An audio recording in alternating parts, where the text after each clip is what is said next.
It happened 3 years ago when I was 22 and fresh out of college.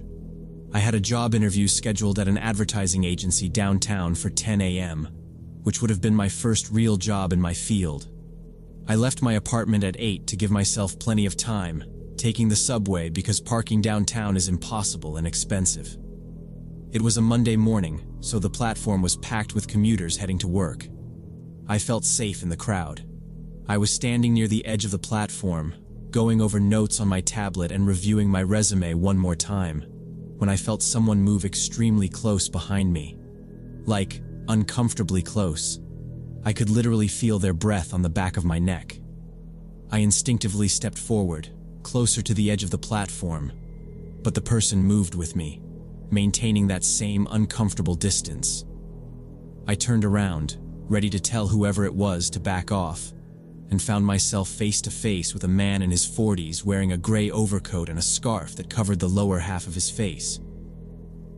He was staring directly at me, and when our eyes met, he spoke quietly.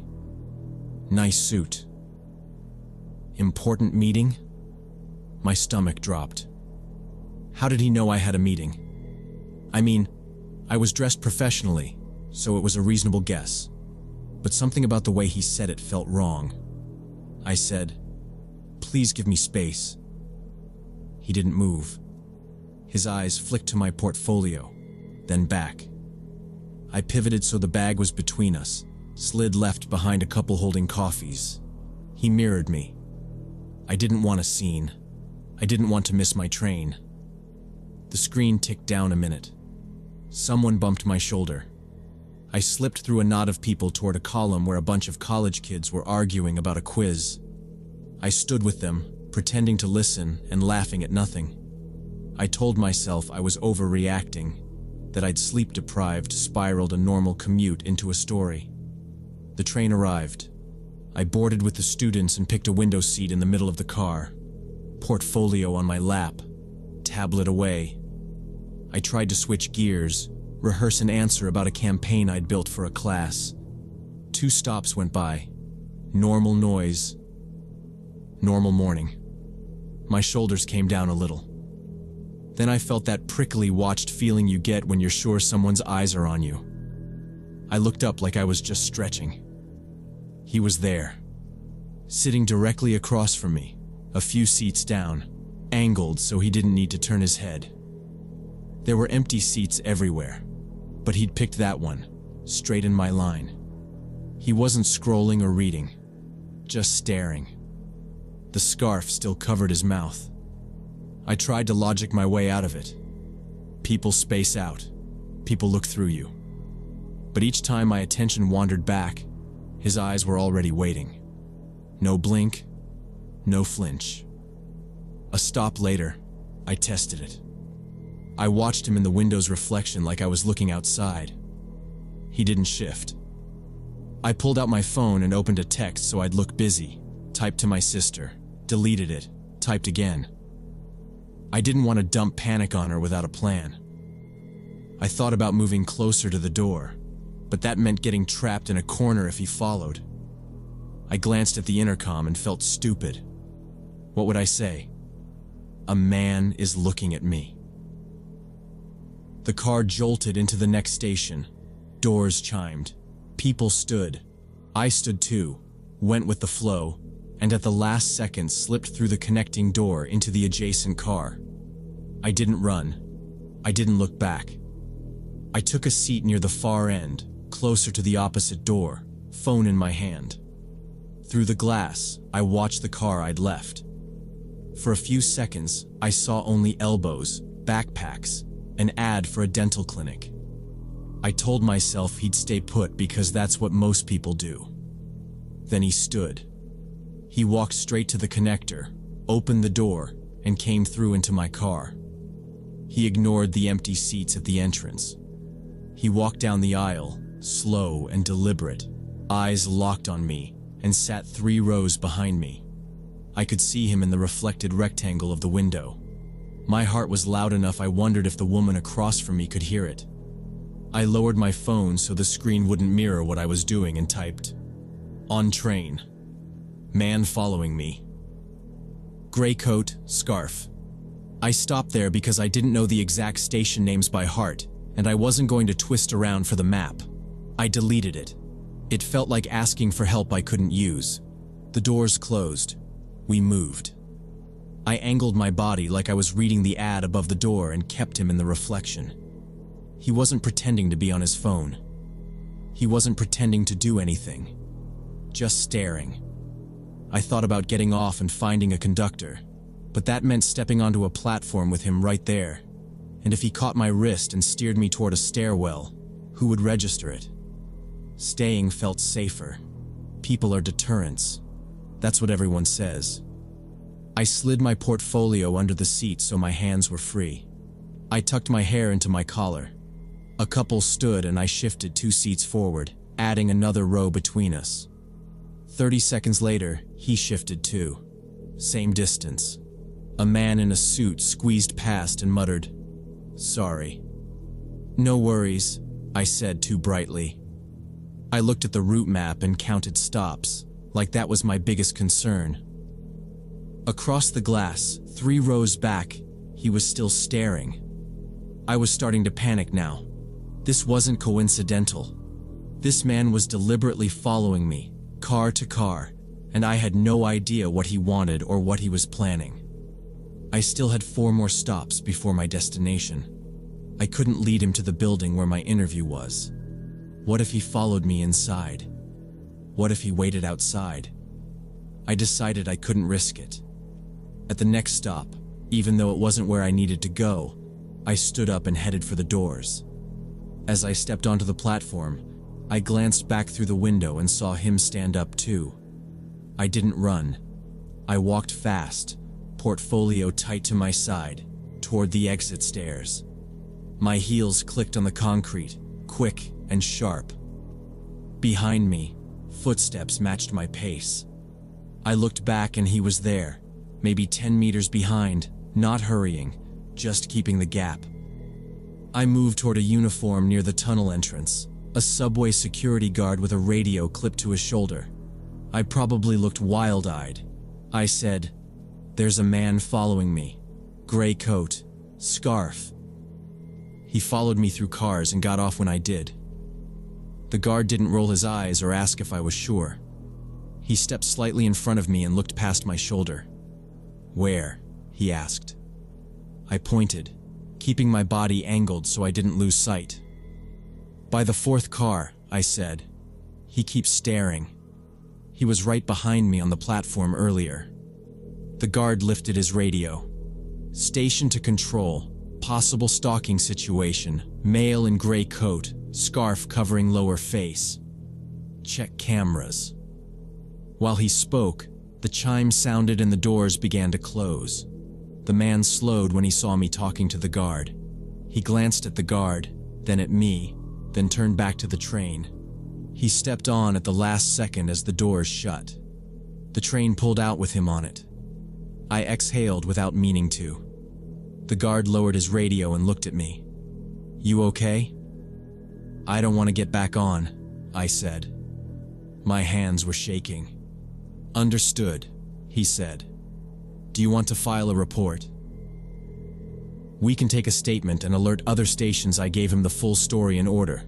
The breath on my neck, the comment, the staring, the car switch, him getting off with me. He wrote down the description and repeated it over the radio. He said the scarf might make identification hard, but they'd pull footage. He offered to walk me to the exit and help me get a taxi, or wait with me for the next train if I wanted an escort. I checked the time. 15 minutes late already. The man was still visible, standing near the train, but when he saw me with the guard and the guard looking at him, he turned and got back on the train. The doors closed, and the train left the station with him on it. The security guard asked me if I was okay, if I wanted to file a report. I told him the whole story, the man on the platform, how he'd followed me through multiple cars, how he'd stared without blinking, how he'd gotten off when I did. He took my description and radioed it to the station security office, but there wasn't much else they could do. He offered to escort me to the exit and help me get a taxi or wait with me for the next train. I called the advertising agency from the platform and told the receptionist I'd had a security incident and would be late. She was calm and kind. "Take your time," she said. "Come in when you can, or we can reschedule." I decided to go anyway. I didn't want to let some creep derail this. The guard walked me upstairs and waved down a taxi. He waited while I got in and made sure the driver heard the address. The ride cost me $40 I really couldn't spare, but watching the mirror felt better than watching a reflection of him 3 rows back. I got to the interview about 30 minutes late, apologized to everyone I met, and forced myself to focus on the questions. Concrete answers, class projects, one internship. I felt my voice steady. Somehow, it went okay. A week later, they called me back for a second interview. I didn't get that particular job. It stung, but I was mostly relieved the day hadn't turned into something worse. The scary thing is, I never filed a police report, just told the station guard. I still wonder if they ever found him, or if he did this to someone else. Now I stay hyper-aware on trains, stand near staff, never let anyone box me at the edge, switch cars if someone locks onto me, and I don't ride early mornings or late nights alone.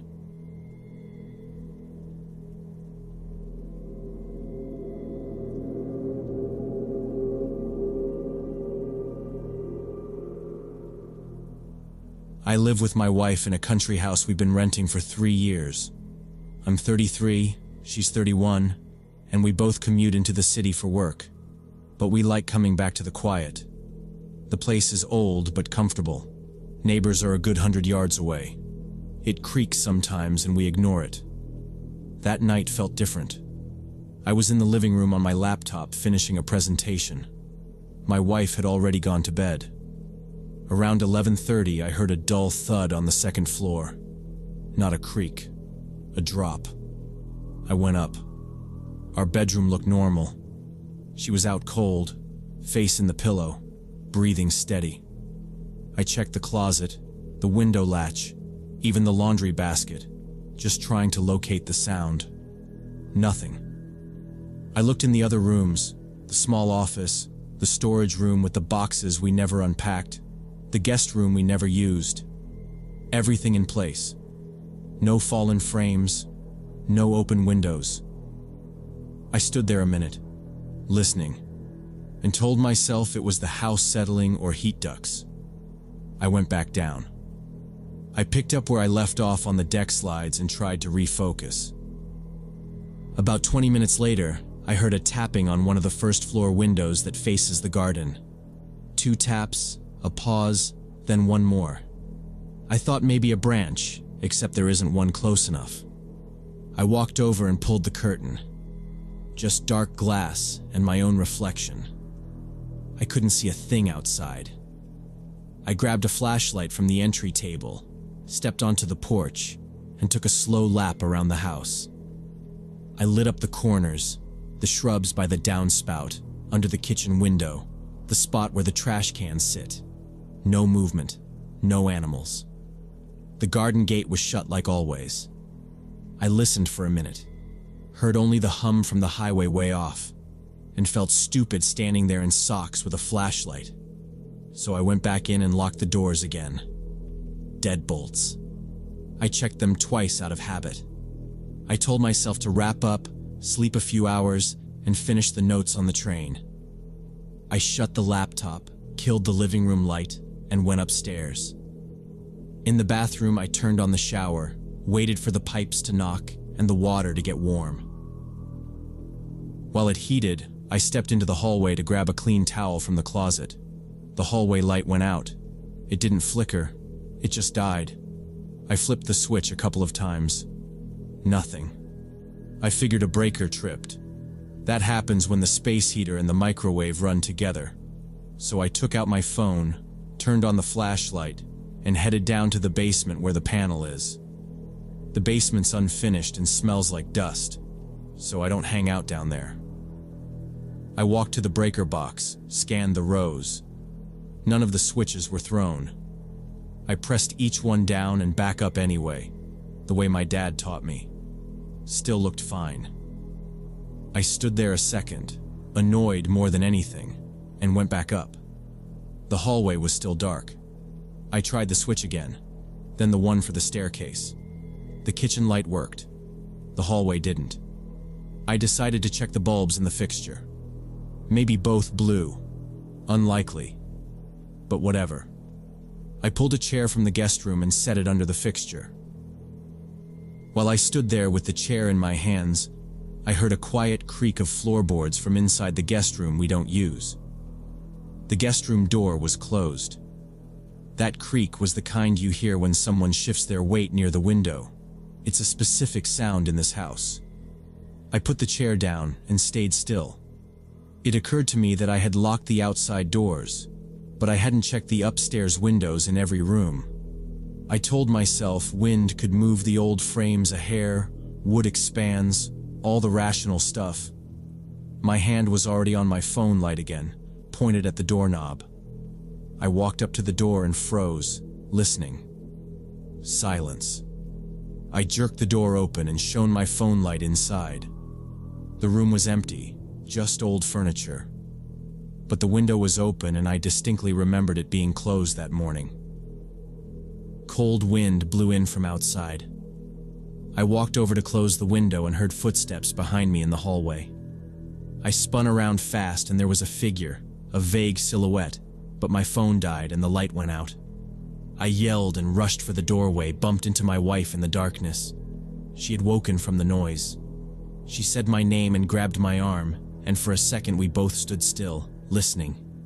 I told her, "Back up toward the stairs," and we moved slow with our hands out, trying not to trip on the chair I had left. I kept saying there was someone here, right by the guest room. She whispered she heard it too, the creak, and asked if the window had been open. I said yes.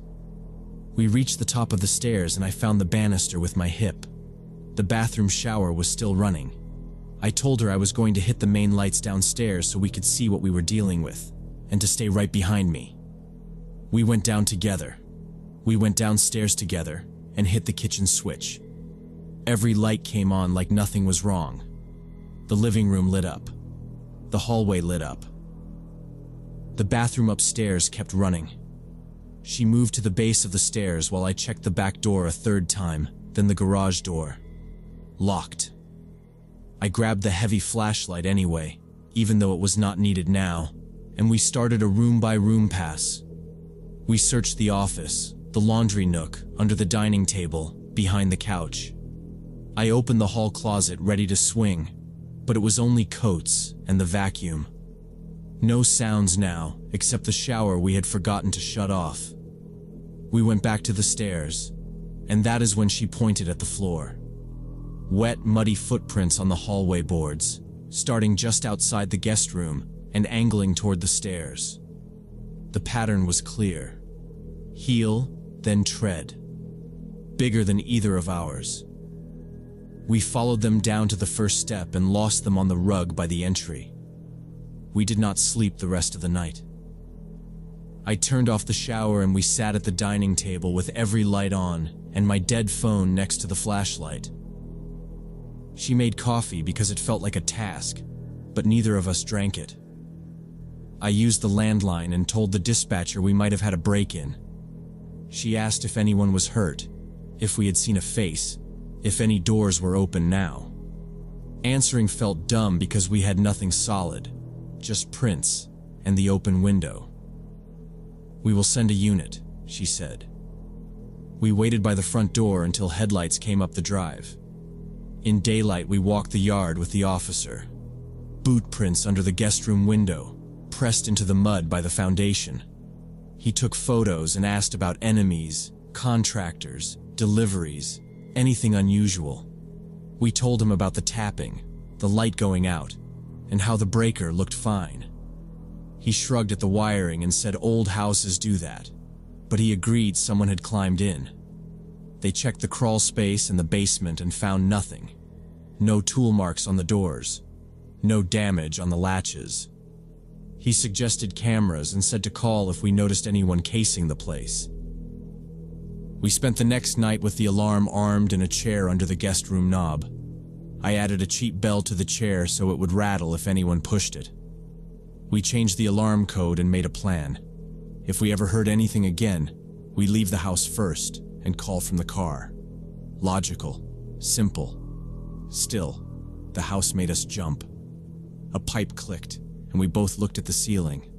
A truck down the road set off a vibration, and we froze like idiots.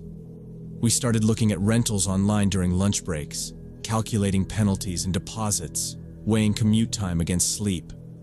The question of who was in our house that night and what they wanted has not gone away. We still hear small sounds, and sometimes the alarm chimes when a door sticks, and I feel that same jolt. We are probably moving because I will not gamble on whoever thought our place was easy. It would be simpler if they had taken something, some reason we could point at. But there is not one. It is the open window, the dead hallway light, and the prints drying on our floor. Sometimes not knowing is worse than knowing.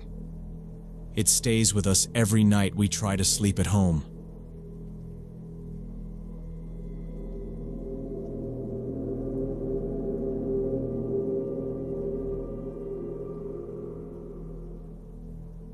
So when I was 11, I lived with my parents and younger sister in a small house in Minnesota, and we didn't have much money for entertainment. I was the kid who filled old coffee cans with rocks I found behind the school. Tiger stripes, sparkly bits, anything that looked different. On Wednesday, October 12th, 2005, my mom baked a birthday cake for my 8-year-old sister Lillian. We didn't go anywhere. Just dinner and cake at the kitchen table around 7. Dad did the candles and a goofy song. I remember because the knife dragged a chunk of frosting and he laughed and said, "Budget cake tastes the same." After we cleaned up, Mom told us to get ready for bed. Lillian tried to argue for one more slice and got the look. We went down the hall. I grabbed my toothbrush.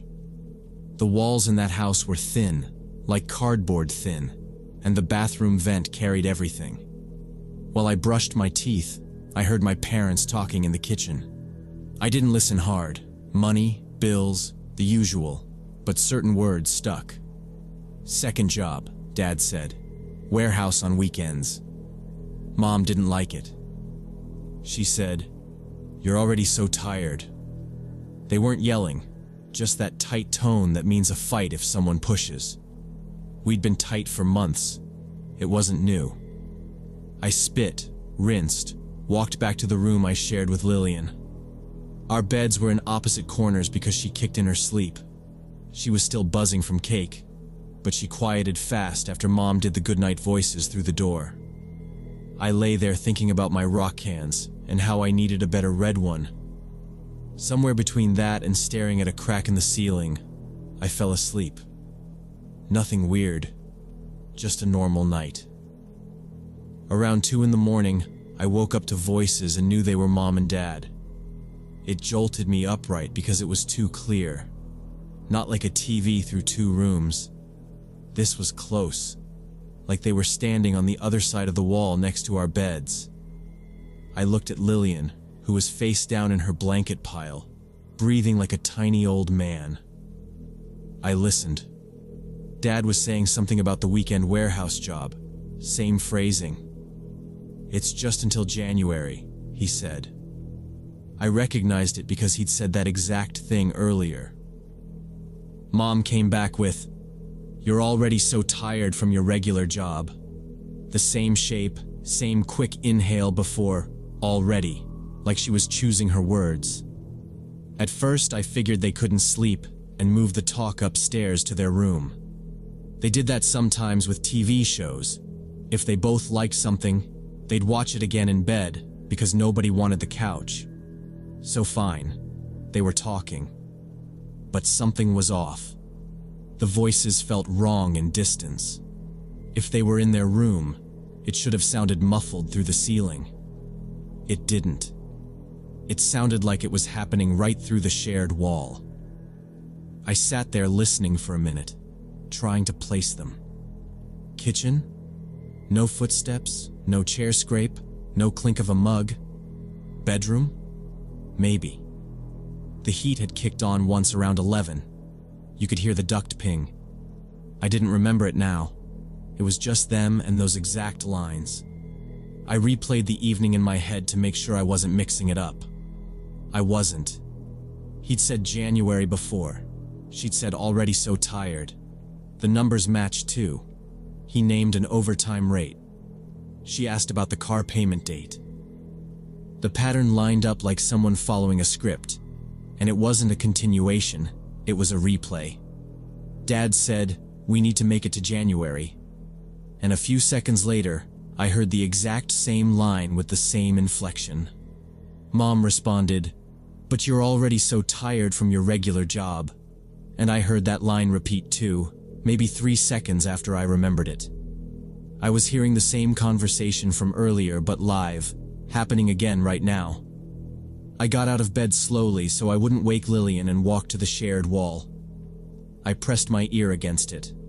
The drywall was cool. The conversation continued and I could predict every response because I'd heard it all 7 hours ago. Mom's little laugh that wasn't funny, then quiet, then Dad's throat clear. It came in the same order, same gaps. Every pause, every sigh, every change in tone. It was identical. I whispered what, without meaning to. I thought through the obvious stuff. Maybe Dad had left the radio on. Maybe Mom was on the phone with her sister repeating it. But there was no phone cadence, no fillers, no new words. It was like they were playing a recording of themselves out loud at 2 in the morning. Only I hadn't seen any recorder, and we didn't have the kind of stereo that could do that. We had a cheap boombox CD player. I kept my ear there and tried to catch anything that broke the pattern. Nothing. When Dad paused earlier to do math in his head, he paused now, same length. When Mom said, "We can skip the car wash this month," she did it again, same half-joke landing flat. There was a soft thump through the wall like someone shifting on the bed. I felt it in my ear. Lillian snored and rolled over behind me. I didn't move. I was stuck there listening to my parents say the same sentences from hours ago, in the same order, with the same breaths. I knew what was coming because I'd stood in the bathroom with toothpaste foam in my mouth and listened to it the first time. Dad would mention the car payment. He'd say the date and how it lined up with the warehouse checks. He'd sound like he was convincing himself. My chest felt tight. I didn't think ghosts or anything like that. I thought vents and pipes and old houses and how sound does weird things. I thought about the heating ducts running along that wall and how they carried voices everywhere. Dad inhaled. That clipped prep sound he does when he's going to deliver a number. "We need to make it to January," he'd said. And I knew the next piece was the car. I pressed my ear harder, knuckles on the wall. I knew Dad was about to say something about the car payment, and then he did. Same words I'd heard through the bathroom wall earlier.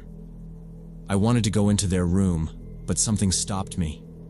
This creeping fear that what I was hearing wasn't right. It wasn't a normal late-night talk.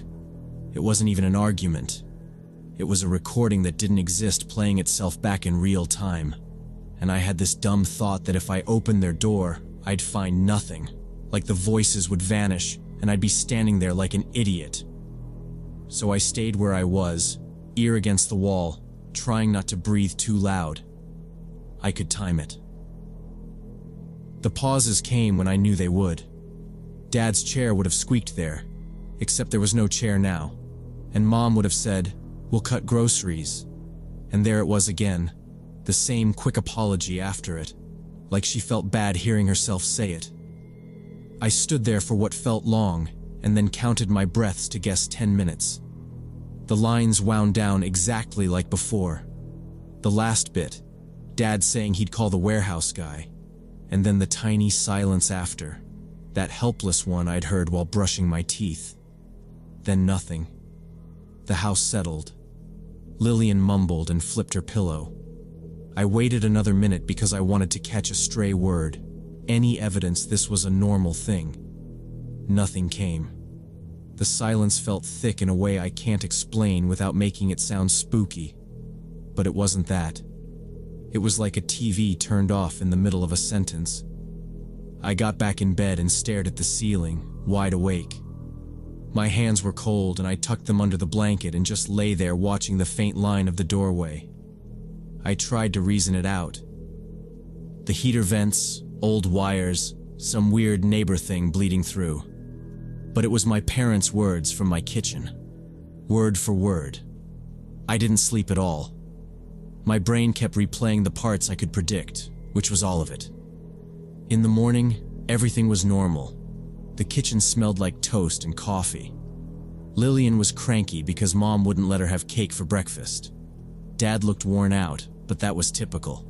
No red eyes, no weird tension. I watched them closely to see if they had that after-argument distance. They didn't. Mom asked me to pass the jam. Dad asked if I'd filled out a permission slip left in my backpack. They looked exactly like parents who'd slept. I tested it without being weird. I asked, "Did you guys have trouble sleeping?" Mom poured coffee and blinked at me. "No, I slept hard," she said, and she laughed a little about being groggy. Dad nodded and said, "Out like a light." I was dead after work, I tried. "I thought I heard you talking," because maybe they'd admit to it if it was nothing. Mom shook her head. "Dream?" she said, not rude, just casual. That was it. The window closed. I dropped it because pushing would get me nowhere. I didn't push it, knew they'd say I dreamed it or heard something else. But over the next few months it happened again, maybe 5 or 6 more times. Always at night when I woke up for no clear reason. Always conversations I'd heard before, usually important or tense ones from earlier that week. Once I heard an argument from 2 weeks before, the one where Mom said we couldn't help my uncle again, running line by line, including the part where a fork hit the plate too hard. Another time, it was a talk about Lillian's trouble with a kid at school. Same calm tone, same "we'll talk to the teacher" ending. The sound was never fuzzy or dreamlike. It was present, like they were in the wall, and I could match it to the first time I'd heard it. I started keeping track, just in my head, not a notebook, trying to see if it tied to the heater or a certain time. Nothing lined up except that the original conversation had to matter, and I had to be the one who'd overheard it the first time. And then it just stopped. By the time I was 13, it was gone. I'm 29 now, and I've tried to label it something normal. Auditory stuff during puberty, brain misfires, stress loops. We had money problems, and I was listening in, so maybe my head got good at replaying it while I was half asleep. That explanation helps. I want it to be that. But I remember being fully awake, hearing the refrigerator hum downstairs, Lillian's bed creak, the dog tap the hallway, all of it anchored in the real house while the past talked through the wall. I've never told my parents or friends. I don't want to be the person with the weird story that sounds supernatural when it wasn't. I just want to know if anyone else has had their house hand them old words in the middle of the night when everyone swears they were asleep.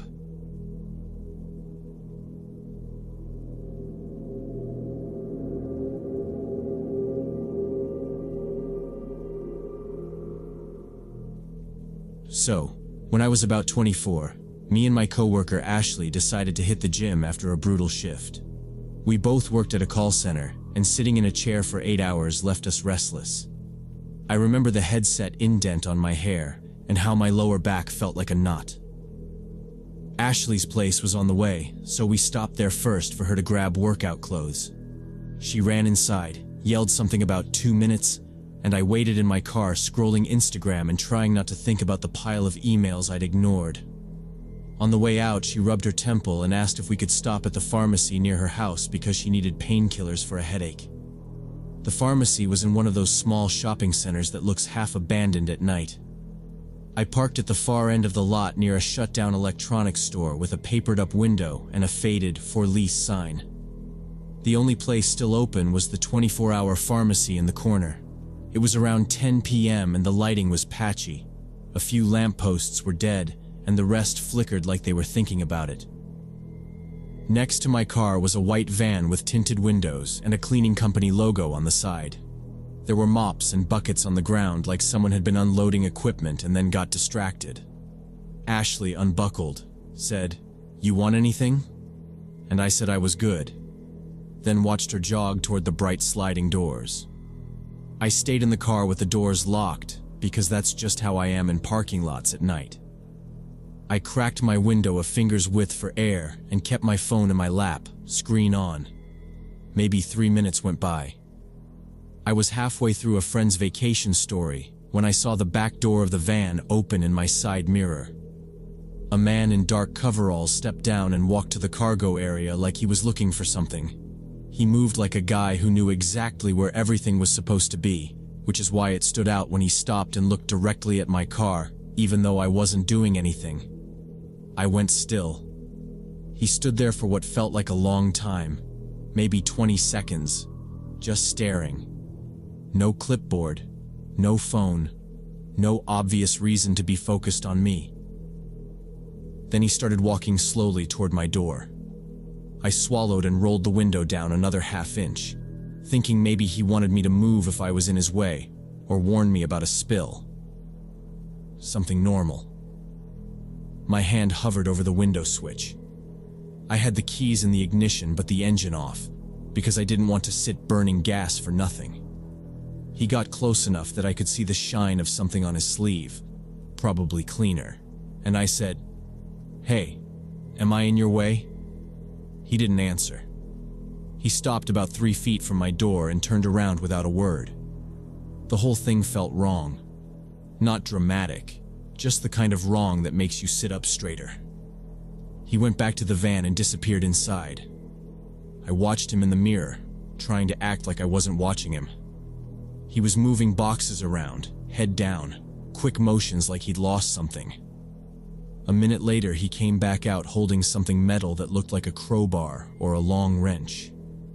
Hard to tell in the weird light. And he started walking toward my car again, faster this time, like he'd decided something. My stomach dropped. I locked the doors again out of habit and double-checked the button even though I'd never unlocked them. I debated starting the engine and swinging out, but Ashley was still inside, and I didn't want to leave her stranded if this was nothing. I told myself to honk if he got weird, and I moved my thumb over the horn. He was talking now. Not clear words, more like he was projecting at me without actually saying anything useful. Whatever he was saying, the tone was bad. Angry, like I'd done something to him, and he was halfway through an argument I wasn't in. He reached my door and tried the handle immediately. No knock, no, "Hey," just grabbed it. The door didn't open because it was locked. He tried again, harder. I said, loud but not yelling, "I can't help you, please back up." He leaned down like he was trying to look past the tinted glass, then put his shoulder into it and yanked again. The metal thing in his other hand caught a strip of the rubber weather seal and tugged it a little, and that made my brain do this dumb calculation about repair costs in the middle of everything. I hit the horn, one long blast, and glanced toward the pharmacy doors for Ashley.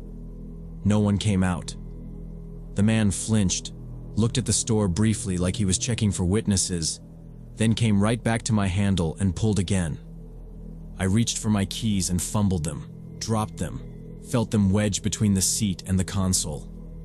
He was doing those short, sharp jerks now, like he was testing the lock or the hinge, eyes up and jaw tight, and I heard him say something like, "Open the door," only it didn't sound like a request. He braced his foot against the lower panel, gripped the handle with both hands, and started yanking the handle in quick jerks, getting more forceful each time. That's when Ashley came out of the pharmacy with a bag in her hand. The moment he saw her, he let go of the handle and walked quickly back to his van. Ashley yanked open the passenger door and slid in fast, breathing like she'd jogged a mile. She didn't look at the bag, just the mirror. I started the engine and pulled out, tires bumping the broken edge of the spot. I didn't look back. I didn't want to lock eyes if he was still watching. We didn't speak for a few minutes.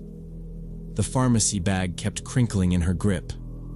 I watched the lights and put distance between us and that lot. When she finally talked, her voice was thin. She said maybe he thought I was an easy target because I was alone in a dark corner. Maybe he was planning a robbery or something worse. I said I was just glad I'd locked the doors without thinking. I told her I'd thought about starting the car sooner, but I didn't want to leave her inside alone. She said she saw him from the register, and he'd been yanking like he meant business. We both agreed the tool changed everything. He didn't come over to ask for help. He came back with something to pry or smash. We drove past the gym without saying it out loud. I turned toward her place because that made sense. We ended up skipping the gym that night, and I drove Ashley straight home. Both of us agreed lifting after that was a bad idea. Her complex had decent lights and a few dog walkers. I pulled under a working lamp. She asked if we should call the police. We went back and forth. We didn't have a plate, didn't have more than white van and dark coveralls, and we weren't sure what crime existed. He'd tried a locked door in a public lot. That was it. Still, we kept circling the same points. The way he stared before he approached. The way he turned, then went back to get that metal thing like he'd made up his mind. His voice when he returned, loud and angry, like he was arguing with me in his head. None of it felt like a misunderstanding. It felt deliberate. Ashley said she wished she'd grabbed the plate, but when she saw him pulling, her brain went straight to getting to the car. I told her that was normal and decided a vague report would go nowhere.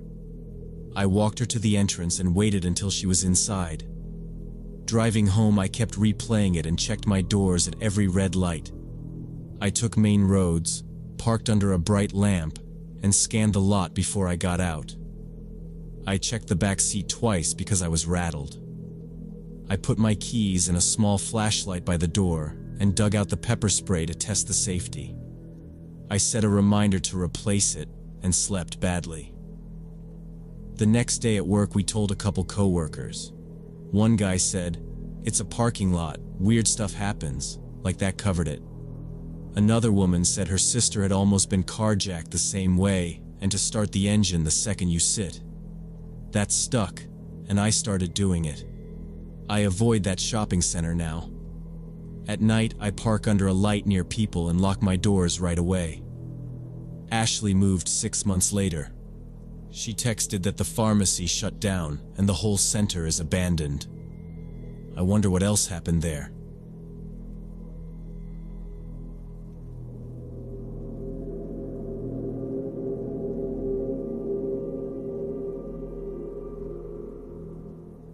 About 15 years ago, when cell phones were rare and GPS didn't exist, I was 40 years old working as an accountant. That day, I was driving my two nephews, Kyle and Emma, back home to New Mexico from our aunt's funeral in Texas. The plan was simple. 6 hours, back roads, less traffic. We left around 5. The kids were out cold in the minivan by the second hour, shoes kicked off, seatbelts cutting across their little jackets. The road was a narrow ribbon through scrub and sand. Every few miles there'd be a sun-faded sign pointing toward a town I'd never heard of. The van was new. Dodge Caravan, 6 months, so I wasn't thinking about breakdowns. Around 7, with the sun sliding low, I saw it. An old gas station, rusty pumps, busted windows. The kind of place you only remember because it looks like a picture you saw once. I pulled in because the kids would need a bathroom soon, and I figured, worst case, there'd be a working sink. When I killed the engine and stepped out, it hit me that it was dead. Padlock on the door, bathrooms boarded, No trash cans, no vending machines, nothing useful. The only sound was the cooling tick of the engine and a flag rope clacking somewhere out of sight. I woke the kids, quiet, quick, and we walked the perimeter until we found a corner that wasn't awful. They were embarrassed, of course, but they went, and we got back in. I turned the key. Click. I tried again. Click, click. For a second, I thought I'd messed up and left the lights on. They were off. I watched the battery icon that wasn't even lit, which made no sense. I tried again, giving it a little gas because that's what my dad always did. Nothing but that dry starter click, like a pen with no ink. The kids were watching my face in the rear view, so I made my voice steady and said, "It's fine. Probably a loose thing. We'll try again in a minute." It was hot in the van. I cracked both front windows so I could hear the road. No cars passed. The light got flatter, and the edges of everything looked further away. I did the checklist in my head because that's how I am. Headlights off. No dome lights. No alarm stuck. I popped the hood and stared at the maze without touching anything. It all looked normal and wrong at the same time. I didn't see corrosion. I didn't see anything. I closed it gently and put the kids back with their seatbelts on because that felt safer, like I was doing something. "Don't worry," I told them. "Worst case, we wait for someone." The words came out too fast.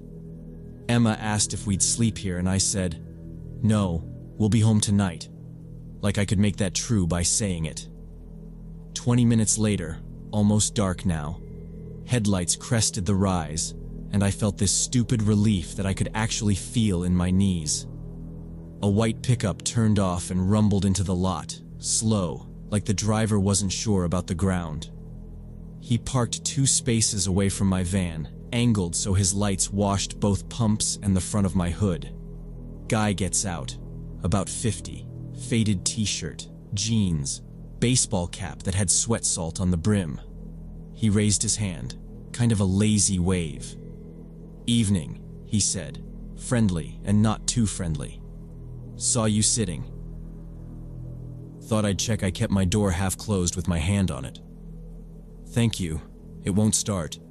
Just clicks battery or a bad ground," he said, like he'd seen it 100 times. "Pop the hood?" I hesitated one beat, and then pulled the lever because what else was I doing? Waiting for a miracle. He lifted the hood and set it against the crooked prop. I stayed in the driver's seat with my feet planted, watching him through the gap like you watch a pot that might boil over. He leaned in. I could see his forearms, tan with old nicks. He touched the battery, wiggled something.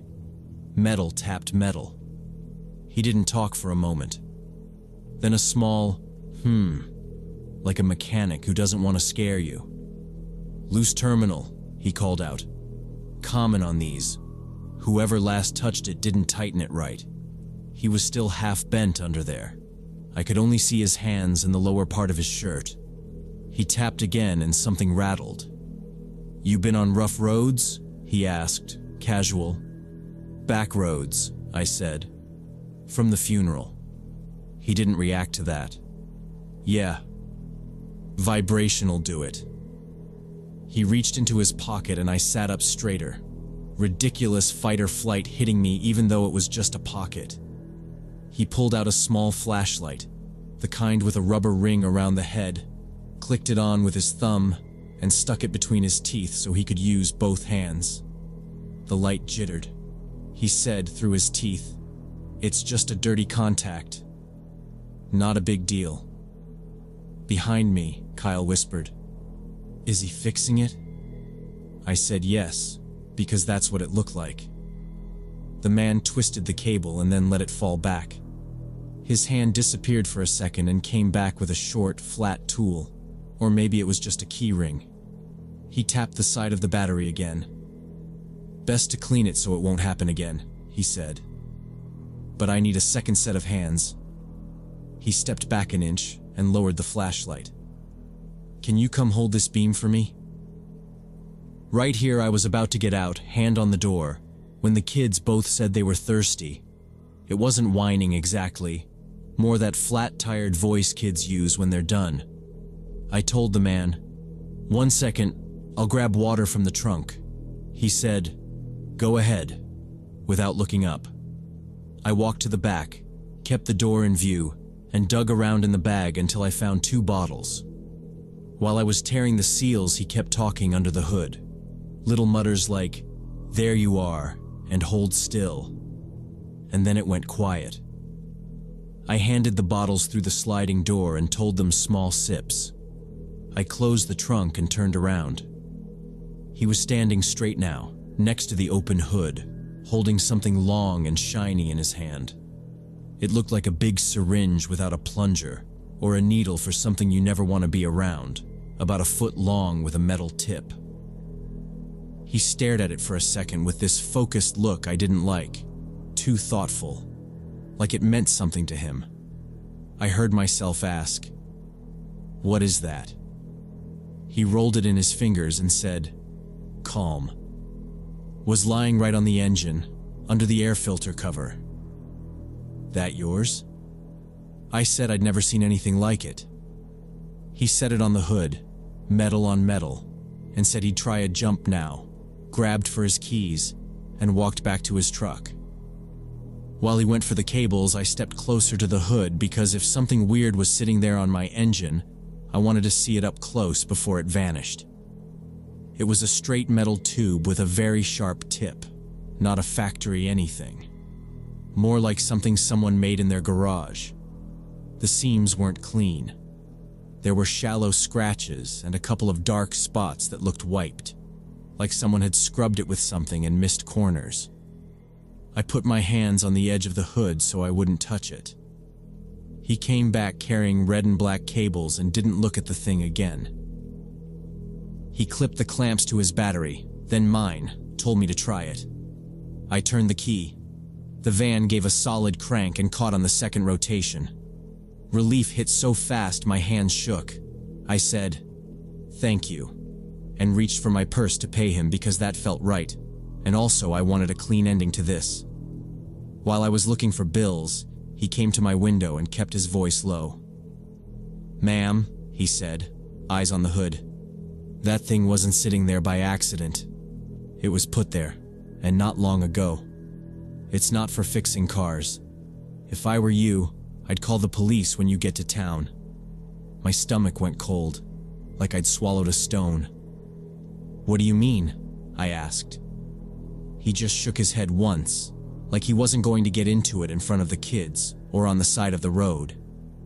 He took the money I held out, not counting it, walked back to the hood, lifted the tube with 2 fingers like it might smear, slid it into a small paper sack from his truck, and handed it to me through the window. "Police should see this," he said. "No drama, just that." We said thank you and goodbye. He turned his truck toward the way he'd come. I went the other direction. The kids were out in minutes. I kept my hands locked at 10 and 2 and kept the speed up until the first lights of town showed. At home, I called the sheriff's office right away and told the whole thing start to finish. The duty officer sounded like it was the middle of the night at a desk he didn't like. He said, if I wanted, I could bring it in and they'd take a look. But from my description, he couldn't say anything. Next morning, I took the bag to the station, filled out a form, and they logged it. Nobody called. Weeks went by. I never learned what it was. Maybe somebody's useless invention. Maybe something worse. I think about it too much. I keep circling back to that exact minute at the station, the kids asking for water, me walking to the trunk, him going quiet. And I can't shake the thought that if they hadn't spoken up when they did, and I'd climbed out right away and leaned under that hood like he asked, before that man arrived, I don't know how it would have ended.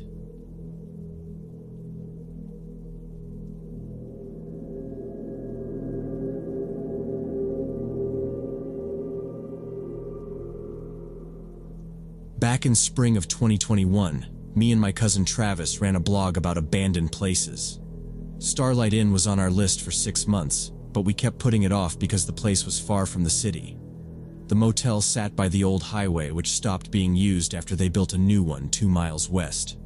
It closed down in early 2000s and had been falling apart under the desert sun ever since. Saturday, we finally decided to go.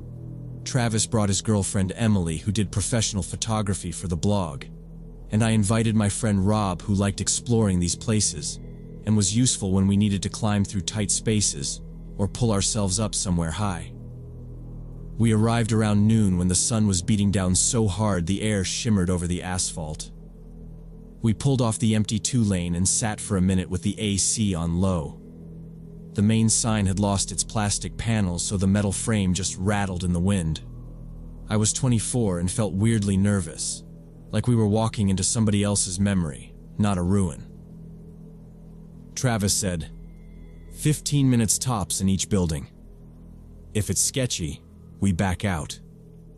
Emily nodded without looking up as she checked batteries. Rob grinned and cracked his knuckles like this was a gym. I kept thinking how we'd put this off because of the distance, but if I'm honest, we also all had a feeling about it we didn't say out loud. No reason, just that thin, off feeling I've learned to listen to. The motel was a long single-story building with a row of rooms facing the parking lot and a separate reception building with broken windows. We parked in the shade of the only tree on the property and started with the office. Inside, everything was covered in dust and sand that wind had blown through the broken windows. Old registration desk, faded tourist brochures, rusty cash register, plastic chairs with cracked seats.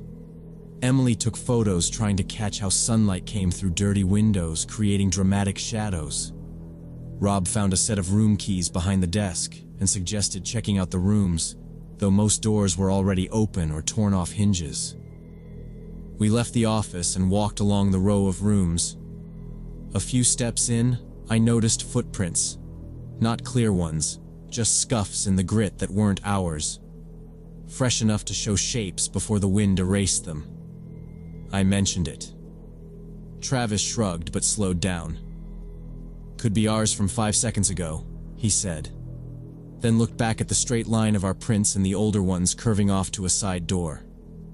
We kept going. A bird flapped out of a broken vent, and Emily cursed, laughed, and reset her focus like nothing rattled her. Rob said we should split, him and me one direction, them the other, then caught himself and said, "Nah." Together we kept to the outside walkway and tried each door we passed. Most rooms were trashed, mattresses folded like tacos, busted TVs, a weird smell of old cigarettes and mouse piss. Travis kept time on his phone. 8 minutes, move. Some were empty, others had beds with shabby frames, nightstands, broken TVs. In one of the middle rooms, I noticed the bed looked relatively clean. There was a sleeping bag on it, plastic water bottles nearby, some canned food, and a camping stove. The floor was swept too, and a damp t-shirt hung on the wall like someone had recently washed clothes. I called the others, and we carefully entered the room. Travis checked the sleeping bag. It was warm, clearly used last night or this morning. In the corner stood 2 large duffel bags, but we didn't go through them, realizing some homeless person or drifter was living here. Emily suggested leaving, said she didn't want to run into whoever owned this stuff. We agreed with her. Rob lingered for a couple seconds looking around the room, then followed us out. Nobody said anything on the walkway. We kept a steady pace, not fast, not slow, like we were just bored of peeling wallpaper and dead TVs. Emily slipped the camera strap across her chest and zipped the bag so it didn't swing. Travis kept the room keys Rob had grabbed earlier in his palm, then tucked them onto a windowsill so we weren't walking around with anything that looked like it belonged to someone else. "Last few doors and we're out," he said, not loud. We passed one room that smelled like oil, another with a bathroom door jammed halfway closed. I remember thinking about the sleeping bag's warmth and doing the math. Morning use meant whoever stayed there had a pattern. People with patterns return. As we approached the last room in the row, Rob suddenly grabbed my sleeve and nodded toward the parking lot. I looked and saw two men who came around the corner of the building. One was tall in a dirty work jacket, the other shorter in a baseball cap and sunglasses. Both carried what looked like bags or bundles. But the important thing was the tall one held a gun in his right hand hanging by his thigh as he walked. It wasn't pointed, but it was there. Travis immediately turned around and quietly told us to go back to the car without attracting attention. Walk naturally like we just finished our photo shoot. He didn't look at the gun. He looked at our car. No rush, he added, like he was reminding himself. We turned and moved. Emily slid her hand into mine for a second, squeezed once, then let go to hold her bag with both hands. Rob drifted slightly behind me, body big enough to screen Emily if he had to.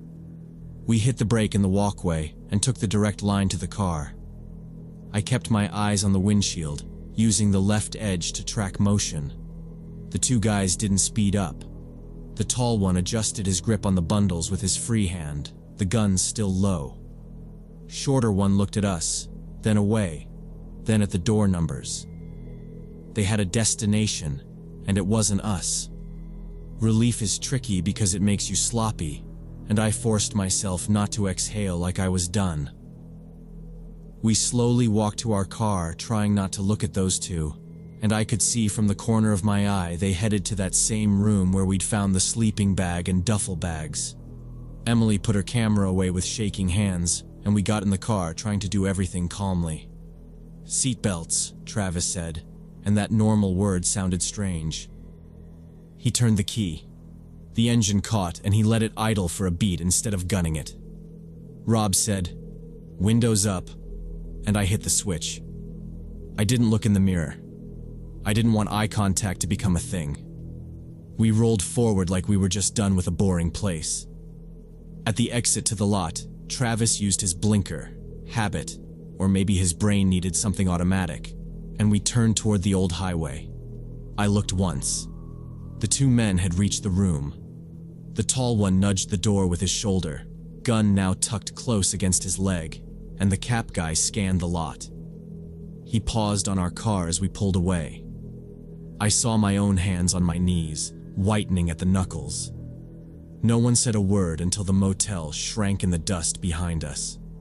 Travis kept it a few miles under the limit. After about 5 miles, he said, "We good?" Rob answered, "Yeah," but it sounded like a question. Emily blew air out through her nose and wiped her eyes with her sleeve. Then we talked. Not fast, and not dramatic, just laying out what we'd seen so we didn't make it bigger or smaller than it was. 2 men, gun visible, bags. The lived-in room. Drugs, Rob guessed. Could be stolen phones, parts, whatever, Emily said. I said, either way, that was theirs, not random. Travis nodded and kept driving. He didn't suggest calling anyone. No plates, no names, nothing solid to give. And we all knew the kind of trouble that comes from being the curious strangers who stick around. We never published photos from that trip and removed the place from our list, agreeing not to go back there. I told my dad I wasn't into desert spots for a while, which he didn't question. We skipped the usual post about history and decay and what time forgot, because time hadn't forgotten that place. Someone was using it right now. I still like exploring, but I think about the way the gun hung loose like an appliance, not a threat, and how that's worse. The risk isn't the big chase scene. It's the small decision to pretend you didn't see anything and leave before you become part of someone else's plan.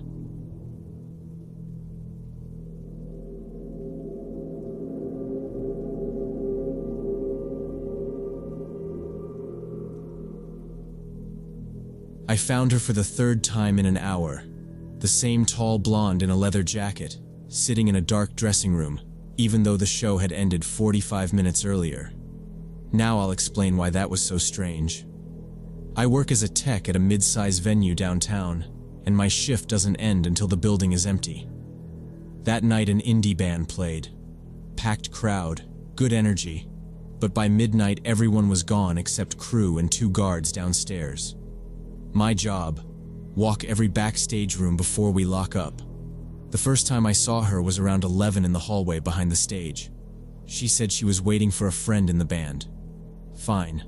Happens. 20 minutes later, same girl at the service exit. When I asked if she'd found her friend, she turned away without a word. Rude, sure, but not unheard of. Then I opened a dressing room and she was there on the couch in total darkness. I hit the switch. We're closing. You need to head out. She didn't move.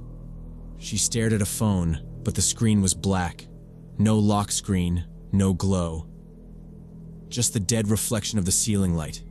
I repeated myself, louder. We're closing now. She lifted her head, locked eyes with me, and smiled. Big, slow, like she was testing how far her mouth could stretch. It wasn't cute. It was wrong. I stepped back into the hall and called for my coworker, Marcus, who was checking cables 2 doors down. We came back in under a minute. The room was empty. No bathroom, no second door, just the couch and a mirror and a rack of jackets from the opener. Marcus smirked. Drunk fan. She bounced. Relax. He went back to strike.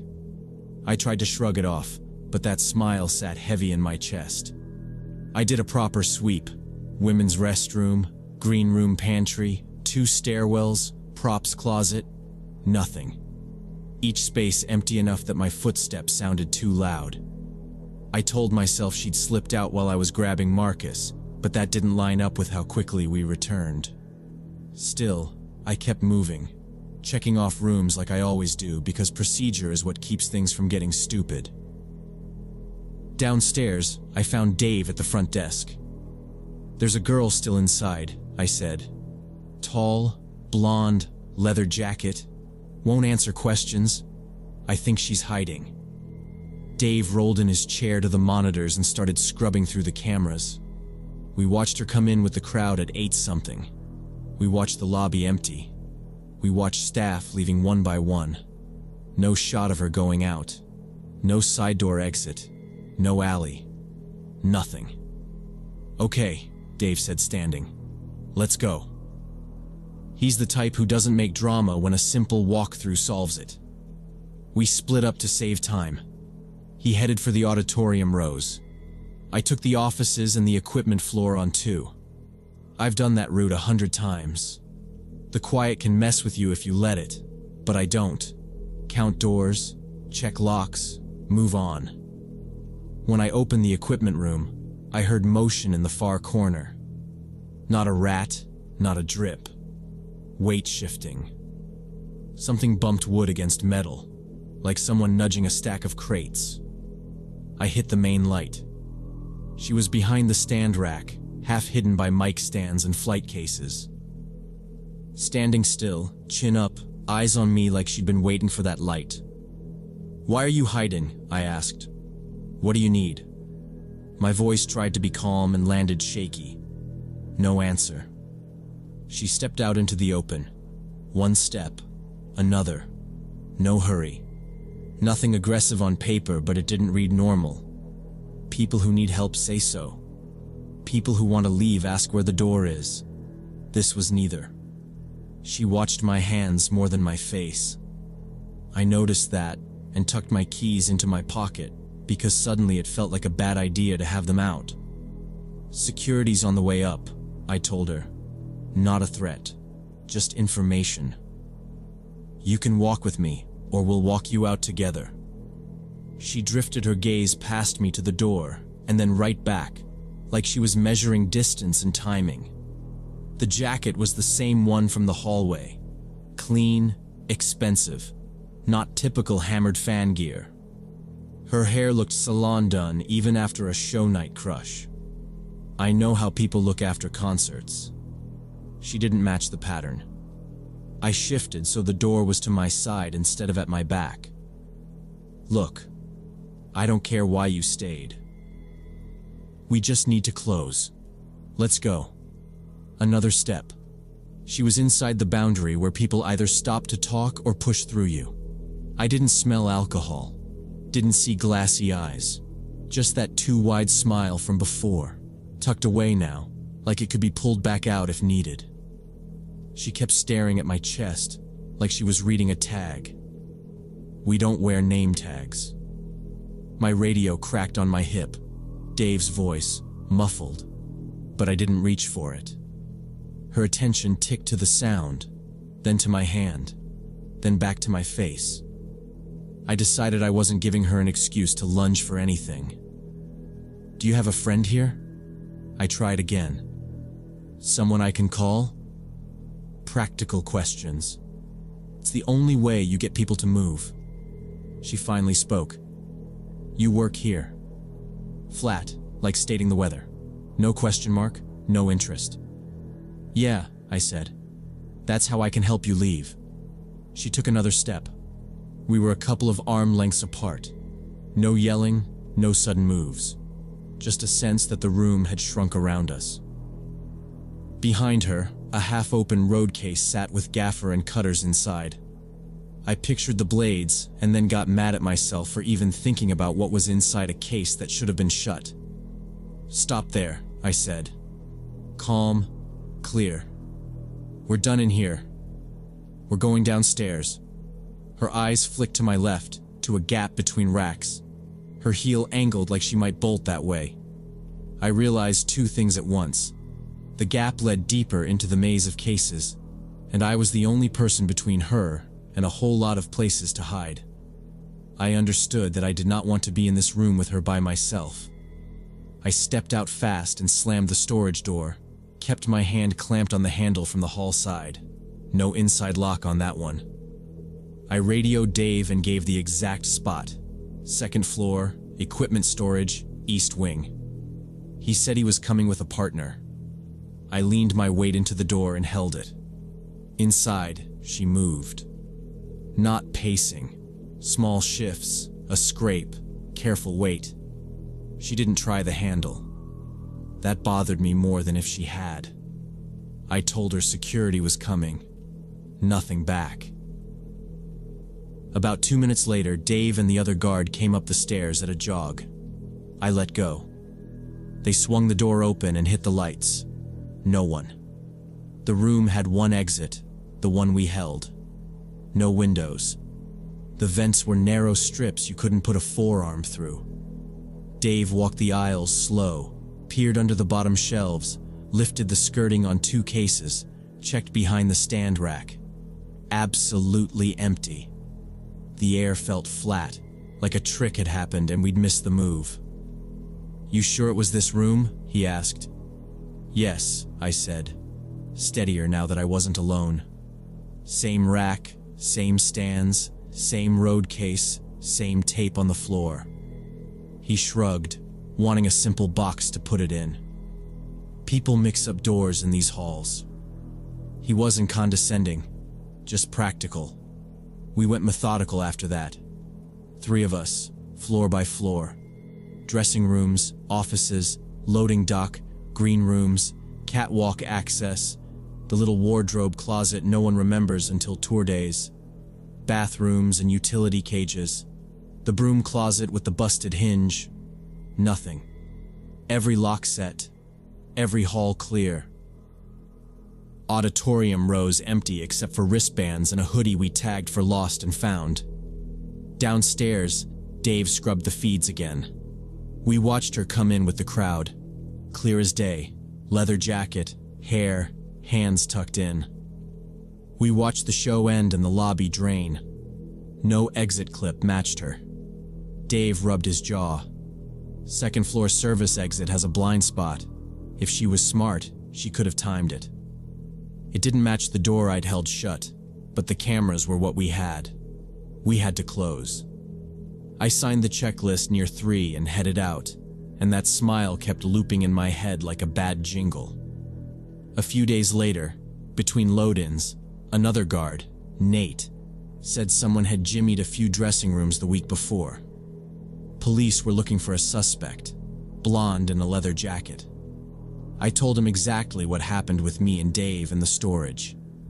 He said he'd pass my notes to the detective. He asked if she'd said anything useful. I told him she barely spoke, just watched my hands like she cared more about what I could open than what I was saying. He made a face at that and wrote it down anyway. No one from the police called me. Weeks went by. Dave said they'd asked for more footage, but there wasn't any to give. If she used the blind spot exit, either someone let her into that stairwell earlier, or she'd studied the corridors enough to work around us. That idea stuck because it meant this wasn't random. People don't show up 3 times unless they're testing timing, seeing who's posted where, learning how long doors sit open before a latch catches. And that storage, she went there on purpose. That wasn't a fan mistake. Gear is locked, but not everything is locked equally. Mic capsules, wireless packs, small hardware. If you know what to grab, it adds up fast. Or maybe she wasn't after gear. Maybe she wanted a drawer in the office next door, a safe, a laptop, or a keyring. Mine, Dave's, the night manager's. She watched my hands like she wanted to see if I'd pull something I shouldn't leave out. Nate later asked if I thought she was dangerous. I said I didn't know. I just knew I didn't want to be in a room with her alone. He nodded. Police never found her. The break-ins got a line in a neighborhood email and then went quiet. I still work there. I still walk the same halls at close and call last sweep on the radio. Sometimes I open that storage and hit the lights, and my body does that small brace without me thinking about it. I keep thinking about that slow smile when I told her to leave, how it didn't look defiant or friendly, more like a person confirming a plan. I tightened my own habits after that. Keys clipped, doors closed behind me, no shortcuts. Maybe she used the blind spot. Maybe she learned the building better than we thought. The part that sticks isn't the cameras or the empty room. It's how calm she was when I drew a line, like my line didn't matter at all.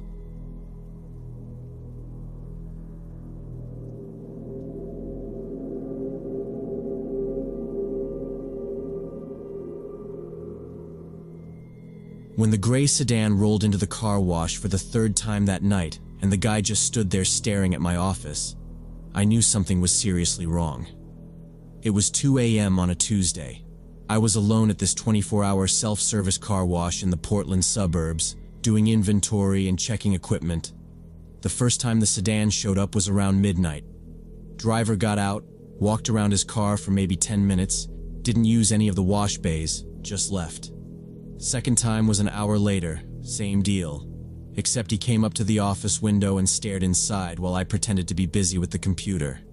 Now he was back. When I checked the monitors, I saw him get out with a dark hoodie up. He wasn't moving toward the payment machine. He stood in the bay facing the office, and even without seeing his face, I felt him watching me. I'm 28 and the assistant manager here, which mostly means I fix coin jams, clear hoses, and keep the place from falling apart when the night guy calls out. Tuesdays are slow. I like slow. But this wasn't normal slow. This was quiet in a way that makes you start listing exits. My boss's line, "Don't be a hero," kept repeating in my head. We'd had a couple coin boxes pried open last fall, and one guy tried to yank a vacuum canister out with a tow strap. Nothing like this. I kept the door locked and pretended to type. He didn't move. He just stood there. Finally, I decided to go out and ask what he needed. Maybe tell him we were closing for maintenance. I figured keep it routine, keep it boring. I clipped my radio to my belt, pocketed my phone, grabbed the small mag light. When I opened the office door, he turned around fast and started walking toward the exit without looking back. His car stayed in the bay, engine running, headlights on. "Hey, wash is closing. You gotta move your vehicle," I called. He didn't answer. He cut across the shadow by the vending machine and disappeared around the corner of the building next door. I stood there a few seconds, felt stupid standing alone on wet concrete, then went back inside and locked the door. 10 minutes went by. The sedan still idled with the lights throwing that flat white across the bay. 15 minutes. I pulled up each camera feed, one by one. Nothing but his car and the empty bays. I started a tow request on the dispatch page, mostly to feel like I was doing something, and hovered over the phone because this is the point you involve someone else. Then I saw movement on camera 6, the fence line behind bay 3 that borders an abandoned lot. I zoomed the feed. Someone was walking along the fence, feeling at the mesh, checking for slack. Same build, same hoodie. He wasn't looking at the machines now. He was looking for a way in behind me. My heart started pounding hard enough that I had to sit. I locked the office door again, deadbolt and the top latch, and dialed 911. I kept it simple. Alone on site, male in a hoodie, car running, now trying to climb our fence. The operator confirmed the address and asked if he had a weapon. "I don't know," I said. She told me to stay on the line, keep eyes on the cameras, and not to go outside. "I'm inside and locked," I said. We both listened to me breathe while I watched him test the chain link by the dumpster. He found a spot where the fence bowed. He jammed a foot in and climbed fast. By the time I said, "He's over," his shoes were already hitting our gravel. The operator said a unit was on the way. And then, while I was still on the call, a loud crack hit the glass like metal on a windshield. The big office window facing the bays went white with fractures. He'd thrown something at it. Looked like a lug wrench on the ground, hard to tell. The pane didn't blow out, just crazed into a spider web. I flinched back and pulled the phone cord with me. I ducked behind the shelving with the chemical jugs and kept my eyes on the monitors. On camera 1, he was already at the door, a crowbar in his hand. He swung 3 times, fast and mechanical. The metal frame bent, but the lock held. Each hit thudded through the door, through the floor, into my knees. The dispatcher told me, "Stay low, stay away from openings." I said, "He's on the door. He's trying to breach." She said the officer was close. I believed her because I had to. He stopped hitting the door and moved to the window. He slid the hooked end of the bar into the cracked glass and raked. Chunks rattled down onto the sidewalk. He wasn't rushing now. He was methodical, clearing a hole he could reach through. On the edge of the camera frame, I watched his sleeve and glove sweep glass out of the track like he'd done it before. Our glass is security laminated, but once it's crazed, you can push through if you're patient. He was patient. I didn't want to be a hero. I wanted time. I reached up without standing and grabbed the big ABC fire extinguisher off its bracket. I pulled the pin. The operator heard the clink and said, "Do not engage. Back away and secure yourself. Copy," I said, even though I'm not a cop. I slid along the floor on my hip, keeping the shelving between me and the window, extinguisher in both hands like a shield. He knocked more glass free. I heard one last pop as a strip gave way. I kept moving. I backed into the far corner where the maintenance room door is and felt for the knob behind me without looking away from the monitors. My back hit the cinder block. The maintenance room had thick walls and a solid lock, but no exit to the outside. I locked myself in the maintenance room just as I heard him climb through the window and land inside the office. The door's heavy, the kind you kick once and feel it in your ankle, so I trusted it more than the window. He walked around out there, knocking over chairs, muttering low like he was arguing with someone I couldn't hear. I stood with my back against the wall, extinguisher up, thumb on the lever. He tried the handle and it clicked against the latch. He pushed harder.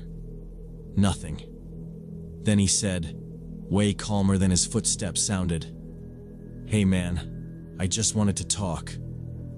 "Why are you hiding?" I saw you looking at me. You know who I am, right? I kept my mouth shut. I could taste dust. My phone was still on with 911, the dispatcher asking if he was still there. I couldn't answer without giving myself away, so I just breathed and tried not to bump the door. He knocked again, slower this time, like a test. Then his shadow moved under the gap and disappeared. Chairs scraped across the office floor. Something metal toppled and hit tile.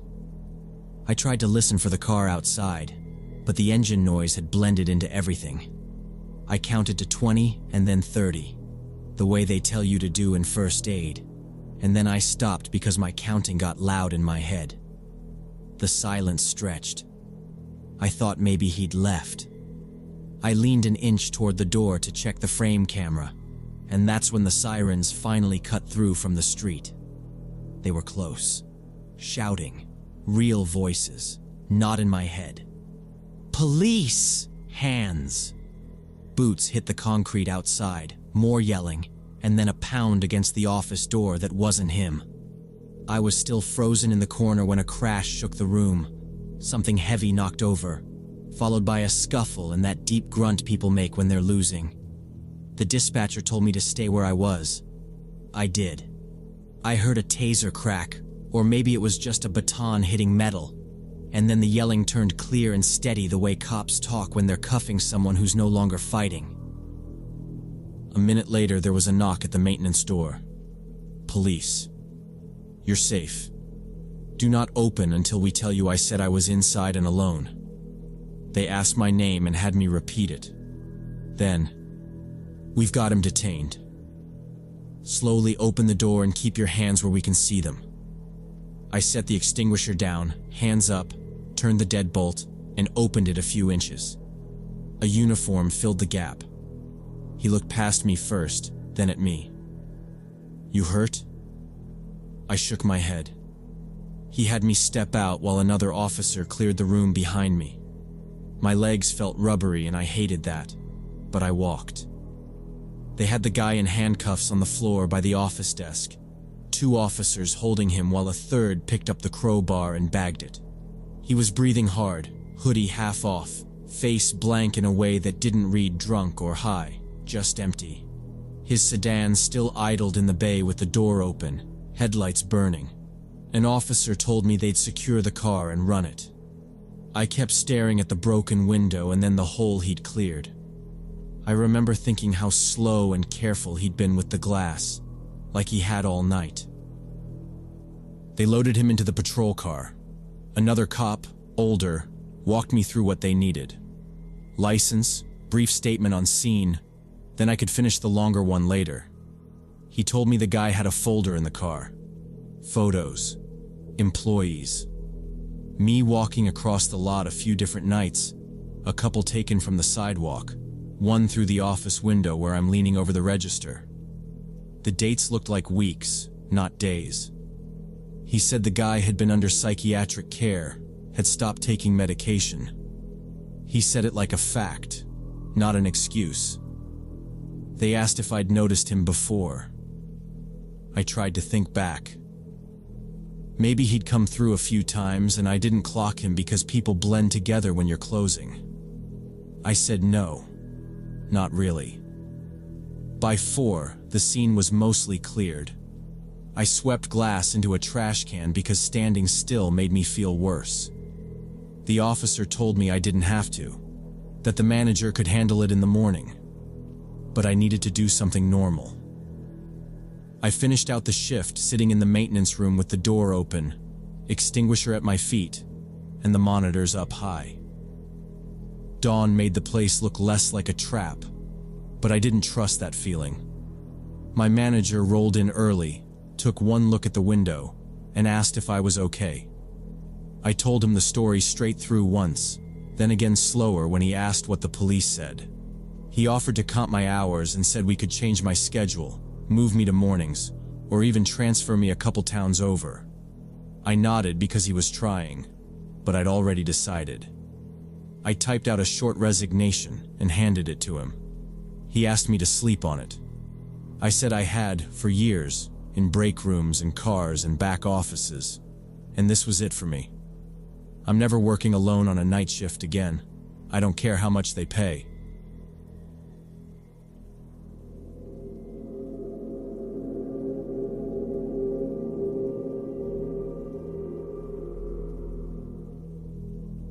About 8 years ago, I was working night shifts at a small regional hospital on the 3rd floor where the post-op patients stayed. My shift ran 10 p.m. to 6 a.m., and most nights got quiet after midnight. Lab draws, vitals, charting, repeat. It worked for me because I was in nursing school and the hours let me hit morning lectures if I chugged enough coffee. That night felt even slower. Only 4 patients on the whole wing, which was odd for a weekday. 2 out cold after routine surgeries, 1 older lady propped up with a paperback and her glasses sliding down her nose, and then the guy in 407, a middle-aged man with a cast and a drain, who was glued to his cell phone like it was oxygen. He kept taking calls. Loud ones. Not, "I'll keep it down," loud, but, "I'm in a bar and I want everyone to hear me," loud. I asked him twice, then 3 times, to keep it down. He'd smile in that polite but not way and say, "Sure, nurse," and then go right back to it. On the 4th pass, he snapped, "It's my phone," and turned his back on me. Fine, I don't babysit adults. I logged my note, patient education performed, patient declined, and went back to the station. Around midnight, his voice changed. He wasn't just talking, he was arguing. Not a single rant. It was pauses, then explosions. I could hear bits over the hum from the ice machine. I said, "Not here." "No." "Number." "Are you even listening?" I stayed seated. I knew better than to step into a domestic mess I couldn't fix at 12:10 a.m. without a doctor's order or a reason. I checked vitals for the other 3, printed a MAR, and told myself to let him burn off steam. The floor was quiet otherwise. I like quiet. At 1 a.m. I started med rounds. When I got to 407, the door was cracked and the lights were off, which was weird because he hated the dark. He'd told me earlier the hallway lights bugged him. I knocked on the frame and peeked in. He was standing at the window with his back to me, shoulders hunched, hands at his sides. Street light halos from the parking lot lit him like a cutout. He was swaying, barely, and muttering. I couldn't make out the words. He didn't respond to the knock, so I kept it practical. "Need anything for pain?" I asked. "It's been 4 hours." He turned very slowly. The light from the hall fell across his face, and it wasn't angry, not exactly. It was wrong. A stretched smile like someone told him how to smile and he was trying it on. His eyes weren't with me. They tracked a spot over my shoulder like there was something standing behind me. My scalp prickled. He didn't talk, so I filled the silence with the only safe thing left. "Okay, I'll come back in a bit." I stepped out and pulled the door shut, but not tight. Enough to mark that I'd been there. Not enough to trap myself if I had to go in fast. I walked straight to the station, sat down, and pulled up the hallway camera. I don't watch cameras for fun, but I wanted to know where he was, because that smile felt like a bad forecast. 30 seconds later, there he was on the feed. Room 407, door opening. Him slipping into the hall and moving slow but steady in my direction, the swaying more pronounced. I stood up before he reached the corner. "Policy says post-op patients don't ambulate without assistance, especially with drains." I stepped into the hall with a neutral face and that calm voice we all use. "Hey, let's get you back to bed. If you need to walk, we can grab a walker." He stopped, stared. Same smile, same empty eyes. Up close, I could see sweat along his hairline and the edges of tape lifting on his dressing. I kept a half step back, because you learn that the hard way sometimes. "What do you need?" I asked. He lunged for my wrist. Not a stumble, straight for it, hard. His fingers dug in and lit up my whole forearm. "They're in the walls," he whispered. His mouth barely moved. I could feel his breath on my knuckles. "They crawl through the vents. They think I don't hear it, but I hear it. I hear all of it." "Okay," I said. "Quiet. No sudden moves." I tried to rotate my wrist like I was taught, thumb to the weak point of his grip, but he squeezed harder. I glanced down the hall toward the adjacent wing and raised my voice a notch. Not a scream, just enough.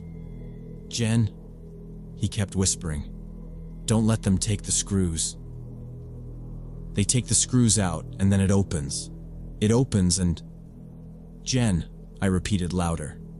Her door swung open like she'd been standing there, which she probably had because that's what we do for each other. "You good?"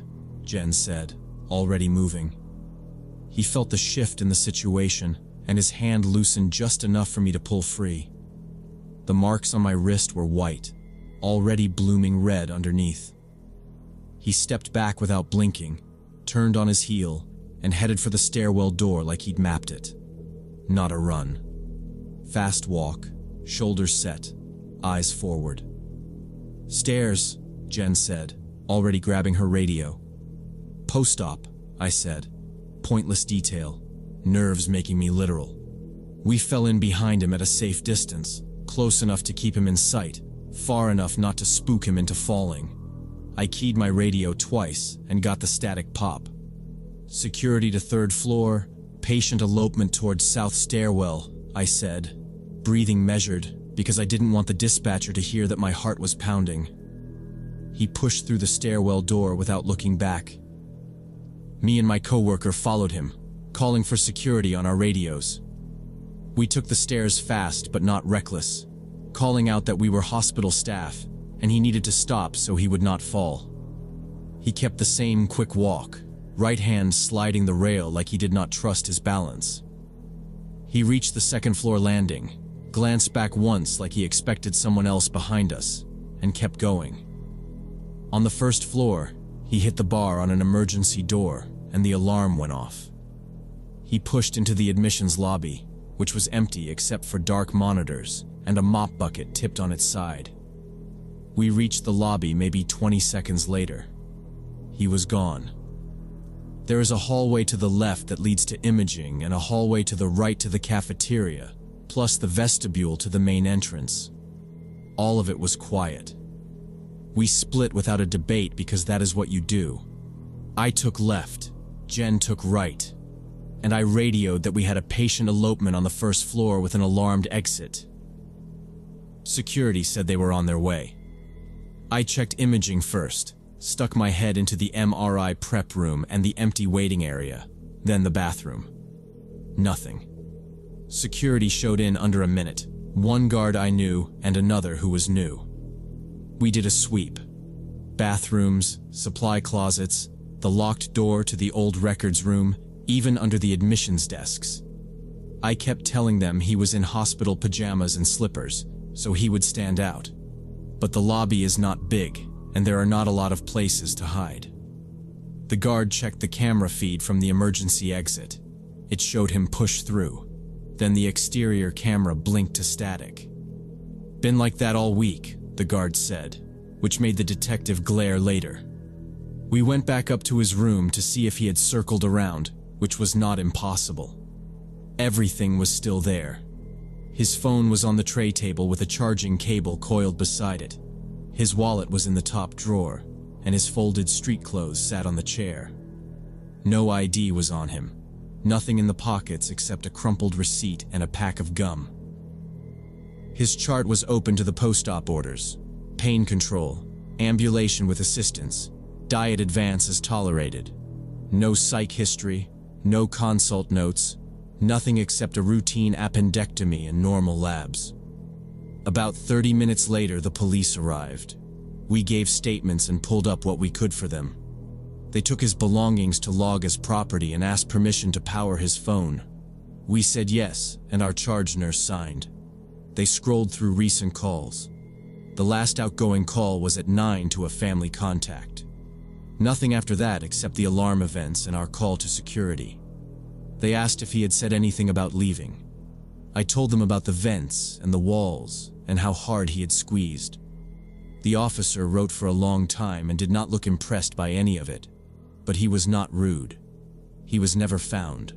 His family filed a missing person report, and there were no leads. The hospital's review found no med errors, and the detective suggested stress psychosis, but nobody was sure. The exit camera had been broken for 2 weeks, and nobody saw him leave the grounds. Since then, I am extra cautious, and I do not stay alone with patients. Sometimes that look and that smile show up when I close my eyes.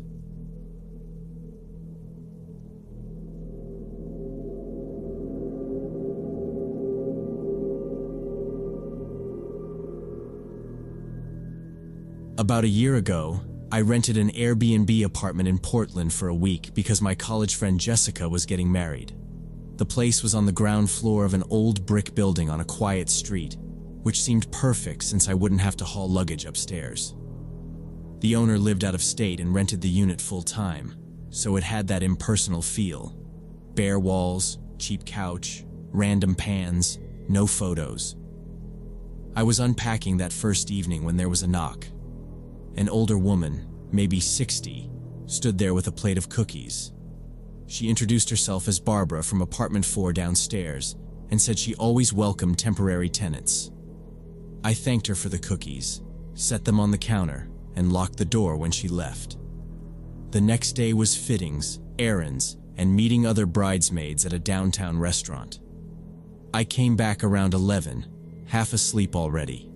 Shoes off, lights out. I just settled when someone started pounding on the door, fast and too loud for the hour. Through the peephole, I saw Barbara again, now holding a plastic food container like a lunchbox. She called, not a whisper. I made dinner and there's plenty. It was nearly midnight. I told her through the door that I was already in bed and not feeling well. She asked if I wanted her to leave it by the door. I said no, thank you. She stood there long enough that I felt the silence. Then her footsteps moved away, stopped in the hallway for a while, and finally went downstairs. It felt inappropriate, but I told myself some people are just lonely and pushy about it. I double-checked the deadbolt and went back to bed. The following 2 days were non-stop. Bachelorette stuff, a rehearsal at the venue, dinner with the groom's family. I did laundry in the building basement in between. Both times, Barbara turned up. The first time she arrived with a big bottle of detergent and set it down next to mine. "Use this," she said, like a suggestion that wasn't a suggestion. She talked about other Airbnb guests leaving doors unlocked and how that invited problems. I nodded and kept my eyes on the washer.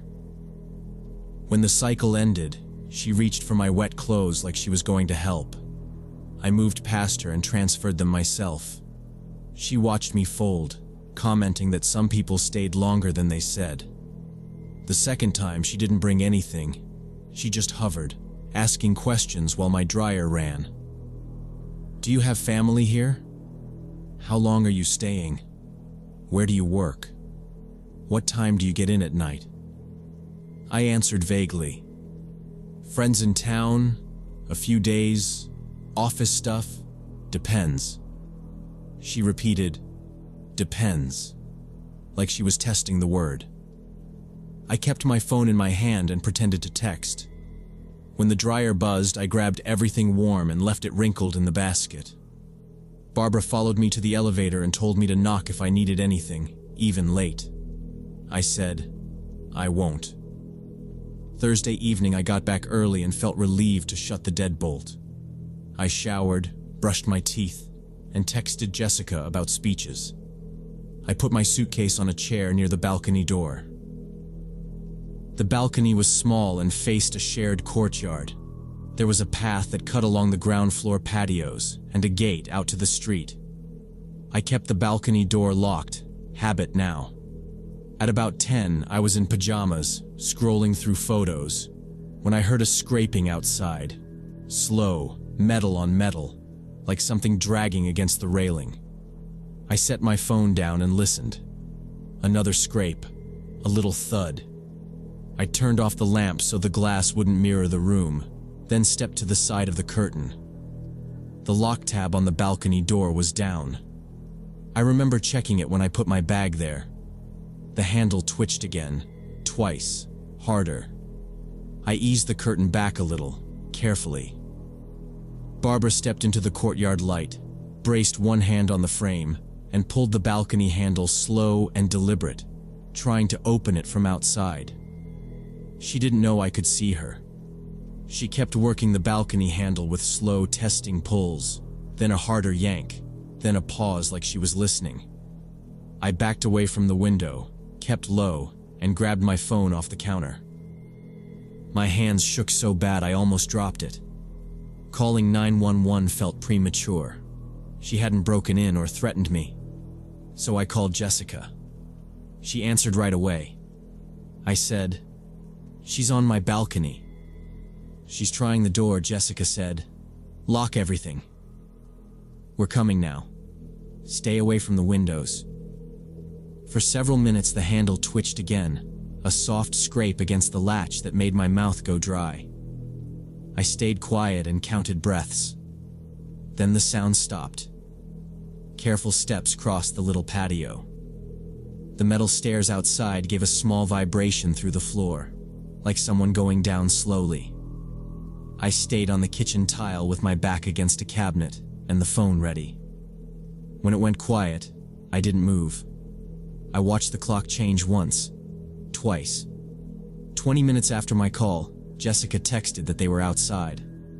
I let them in and locked up again. Kyle's face switched into work mode, calm, alert. I told him exactly what I'd seen. He asked simple questions: how long she was there, which direction she came from, anything in her hands, if I'd spoken to her. I said no, I hadn't said a word. "Okay," he said. "I'm going to talk to Barbara." He pointed at the door. "Don't open for anyone but us." Jessica sat with me while he went downstairs. He came back about 10 minutes later. He said Barbara told him she'd gotten confused about which balcony was hers, and she was looking for her cat, who'd slipped out earlier. He didn't call it believable, he just said that was her statement. "Do you want officers to take a report?" he asked. "Yes," I said immediately. Jessica rubbed my shoulder and said, "We can put you in a hotel." Don't even argue, I didn't argue. I just kept staring at the balcony lock while we waited.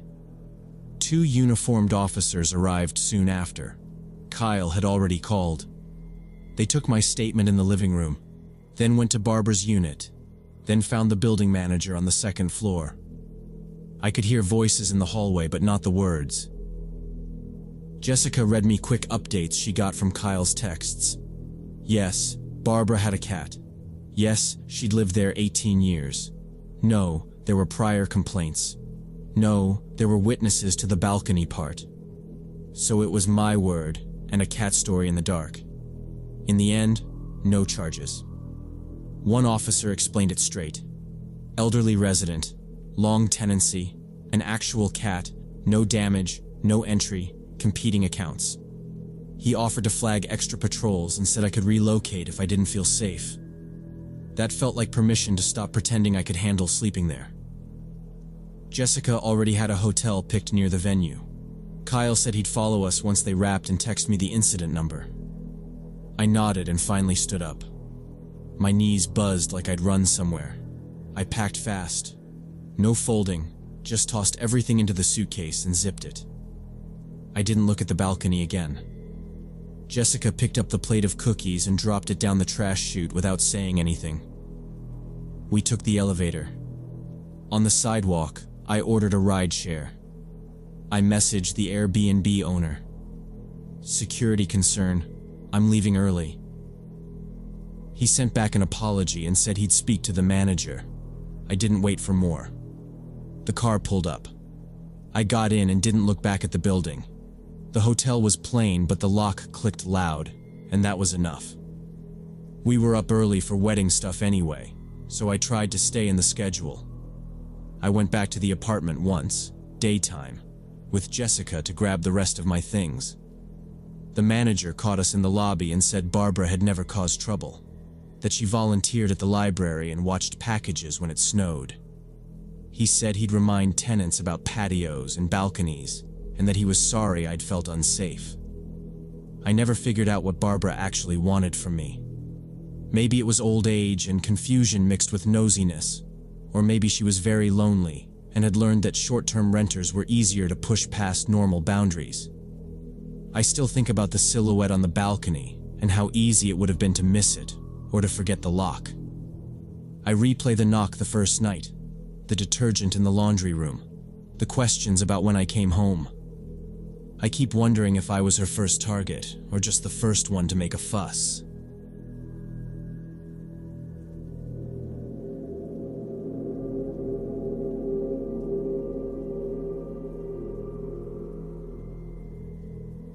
I work as a nurse in the intensive care unit, night shift from 11 p.m. to 7 a.m., 4 nights a week.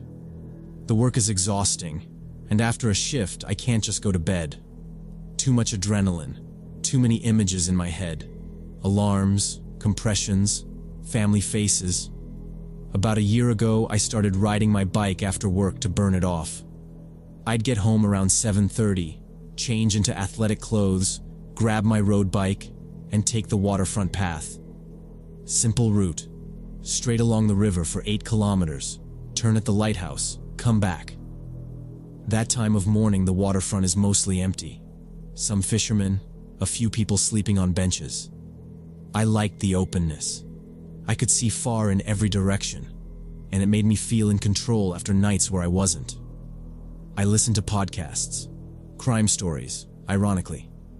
The routine helped push the night out of my head. Pedal, breathe, listen, repeat. I'm careful by nature. I lock my bike with 2 locks, memorize plate numbers in the lot. The path has working lights in sections, and where it doesn't, I keep my head on a swivel. The river is a straight line, no blind corners, and that makes it feel fair. If something is wrong, you see it coming. My coworkers teased me for exercising after nights. Go sleep, you maniac. But it worked. 25 minutes out, 25 back, stretch, shower, blackout curtains, sleep. One Wednesday in early October, I got home around 3 in the morning instead of the usual time. Slow unit, reduced staffing, charge let 2 of us leave early. I wasn't tired yet, not even close. I changed, grabbed my bike, and headed to the waterfront. It was darker than usual, clouds covering the moon, but the lampposts along the path were on. I turned on my favorite Unsolved Crimes podcast, one I'd saved for the ride, and started my route at a calm pace. Cadence steady, gears light. I told myself I'd only go to the lighthouse and back, then try to sleep. Around the 3rd kilometer, I noticed a woman jogging on the pedestrian lane that parallels the bike path. Not unusual. Lots of runners like the cooler hours. But something about her made me look twice. Her pace was absolutely even, almost clipped. Arms swung like metronomes. Head didn't move. No scanning, no glancing down at her feet, just eyes locked forward under her hood. I kept riding. She kept running beside me, maintaining the same distance, maybe 15 meters to my right and slightly ahead. I figured it was coincidence. Our speeds matched, that's all. I did a quick internal inventory, front light bright, rear light blinking, phone in the right jersey pocket, pepper spray in the left. I nudged my speed up a hair to test the gap. The distance stayed the same. Okay. Coincidence again, probably. I told myself to stop being weird. A lot of people lock into a pace and hold it. There was a lone fisherman by the railing, and I used him as a marker. Pass him, count to 10, see if she holds relative position. She did. I could hear my podcast host describing a suspect's route, but the words stopped landing. My brain was listening for footsteps, for breath that wasn't mine. Up ahead, a slow cyclist drifted into the middle of the bike lane. I shoulder-checked, signaled, and accelerated to pass. The woman accelerated too. Not a delayed adjustment, immediate. We cleared the cyclist, and I dropped back to my previous speed. She dropped too, the same fraction, preserving that 15-meter gap like it was taped to the ground. The hairs on my arms lifted. Precision like that doesn't happen by accident for long. I tried to see her face as we moved under a lamp. Hood up, dark clothing, no reflective strips, no earbuds that I could spot. I kept catching the outline of her jaw but not features. No phone armband, no water bottle, nothing to break the silhouette. My chest started that tight feeling I get in codes when the numbers aren't lining up. I paused my podcast with a thumb tap. The sudden quiet made the river and my chain the only sounds. I kept my cadence smooth. At the 5th kilometer, there's a public drinking fountain. I braked there, quick but not screeching, swung off the saddle, and rolled the bike onto the concrete, pretending the stop was routine. I took a sip I didn't need. My eyes were on her without turning my head. She ran past me about 50 meters, then stopped near the railing like she was stretching her calf. The pose was textbook, heel down, knee straight. If you don't notice that her head was turned toward me. She didn't hide it. She didn't make it obvious either. Just a slight tilt, like people do at bus stops when they're pretending not to look. We stayed like that for maybe a minute. I adjusted my helmet strap. She switched to the other calf.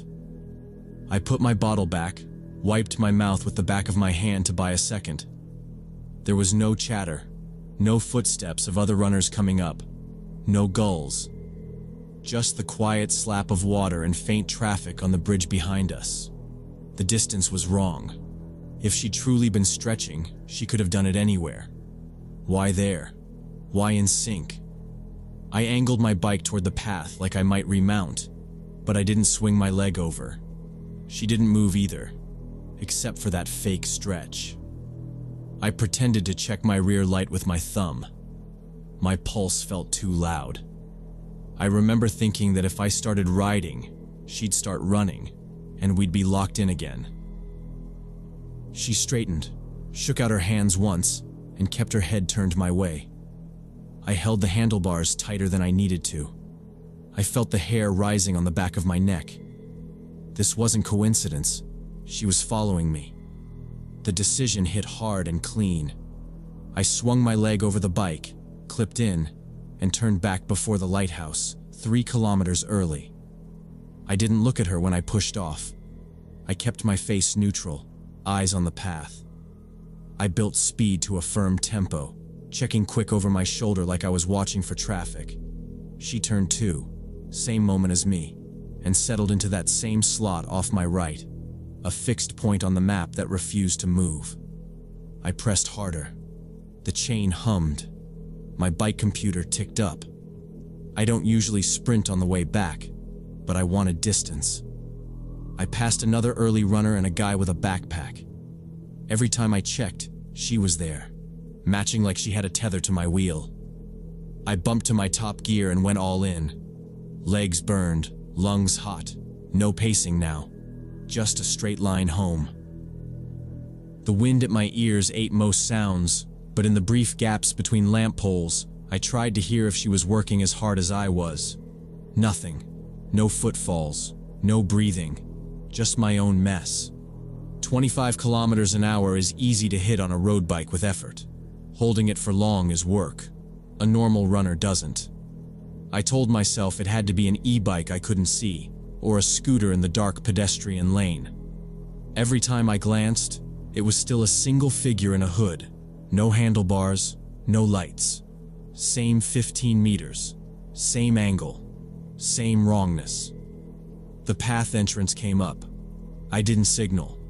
I cut straight to the lot, hopped the small curb, and rolled fast to my car. I popped the trunk with my fob while I was still moving, dumped the bike in sideways. No folding, no careful anything, slammed the trunk, dove into the driver's seat, and locked the doors.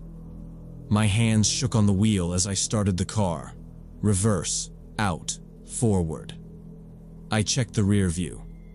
She was at the path entrance, under the first light, facing me. No chasing now. Just standing there, hood up, body still, head tilted like she was reading my plate. I didn't wait. I pulled onto the road and didn't look again until I hit the next intersection. At home, I locked the door twice, slid the deadbolt, and went window to window. Curtains closed, sticks in the sliding tracks, chain on. I propped my bike against the wall, still smeared with grit from the trunk. Sleep didn't come. I watched the hallway from the couch and listened for nothing. My phone sat face up in case I needed to dial without thinking. I checked the peephole 3 times, even though that didn't make sense. When birds started up, I felt stupid for being scared of a jogger, but the feeling didn't change. Around 9, my roommate drifted out of her room. She saw me awake and said, "You look wrecked. Did you stay late?" I told her everything while I made coffee I didn't want. I told it straight. The turn, the speed, the matching. She leaned on the counter and made a face. Maybe it was just another runner, or a bike with no light. You said it was dark. You're wiped, you know? I said maybe. I also said I've stared at monitors in the worst moments and known when numbers don't lie. She asked if I wanted to file something. With who? I said. What do I even say? The next nights I changed my routine. I rode the park loop near the house, bright lamps, short circle, people always around. 1 kilometer per loop, over and over. Boring is fine. I kept the pepper spray clipped to my waistband. I texted my roommate when I left and when I got back. I set my phone to share location during rides, which I should have done earlier anyway. My legs felt the same burn as the river, but I never let myself get too far from other bodies or an exit. Sometimes, driving to work at night, I pass the waterfront entrance. I look down the path as long as the light allows. I keep my hands at 10 and 2. I don't stop. I don't slow. My roommate still says to report it, but report what? Someone ran near me on a public path and I got scared. No threat spoken, no touch. Nothing a form will handle. What I can't shake is how she moved exactly with me and turned the instant I turned. I can't prove the speed. I can only say I won't be alone out there again.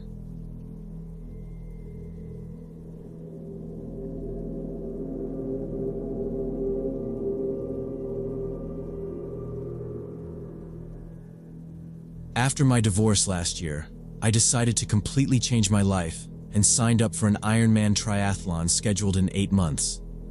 The plan kept me from spiraling. My younger brother Kevin jumped in as my training partner, partly because he wanted to help, partly because he hates seeing me idle. We met 3 times a week for 12-kilometer bike rides along the Mill Canal Trail. It wasn't fancy, but it was perfect. Flat stretches for cadence work, a couple of steep climbs that stopped you from lying to yourself. We usually hit it after lunch, when I got out of the architecture firm, and Kevin finished his morning shift at the firehouse. 6 weeks of the same loop gave us a rhythm. Push the first climb, back off near the dog park, sprint the last kilometer, and gave us a pattern for the weird things too. It started with the woman in the black baseball cap and dark sunglasses. We saw her the first Monday, then again Wednesday, then Friday, always at kilometer 3 by the old stone bridge. She didn't run. She didn't bike.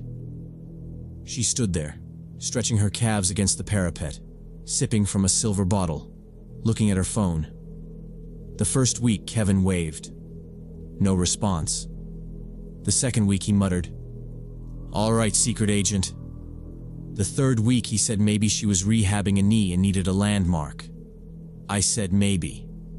She never seemed sweaty. No gym bag. Just the hat, the shades, the same black leggings, like a uniform. By week 5, we were joking about her being a mile marker statue that someone forgot to nail down. Kevin tapped his watch and said, "She's got better attendance than you." I said, "I'm mid-taper," and he snorted because I clearly wasn't. Still, I kept glancing when we passed. She'd angle away, thumb scrolling. If Kevin called out afternoon, there was a pause, like she was deciding whether we existed, and then nothing. She wasn't hostile. She just didn't care. What made it stick in my head was the consistency. Rain spit? She was there. We started late? She was there. We backed it up to 2 p.m. or pushed to 6. There she was at the same spot, doing the same routine. Kevin said maybe she'd buried treasure under the bridge and had to guard it. Then he said, more serious, or she's meeting someone who keeps not showing. That felt closer to it, but I couldn't say why.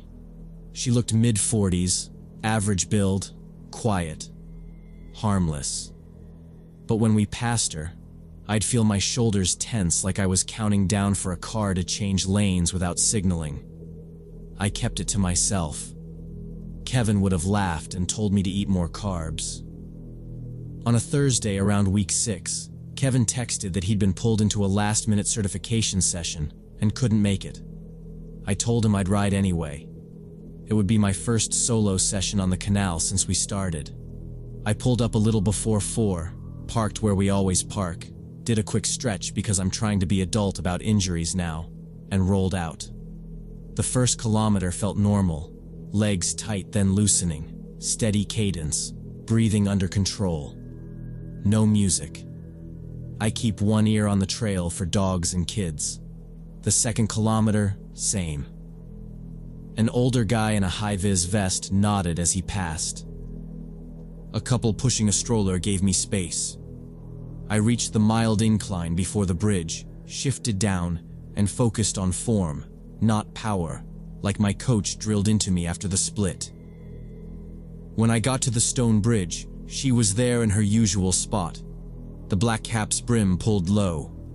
She had one foot up on the parapet, stretching her quads, eyes on the water or on nothing. I did what I always do, and gave a little nod, because that's what you do on a trail when you see the same person a dozen times. No reaction. I didn't expect one. I pushed past, back to cadence. About a kilometer after the bridge, something felt wrong. The gears started hesitating under load.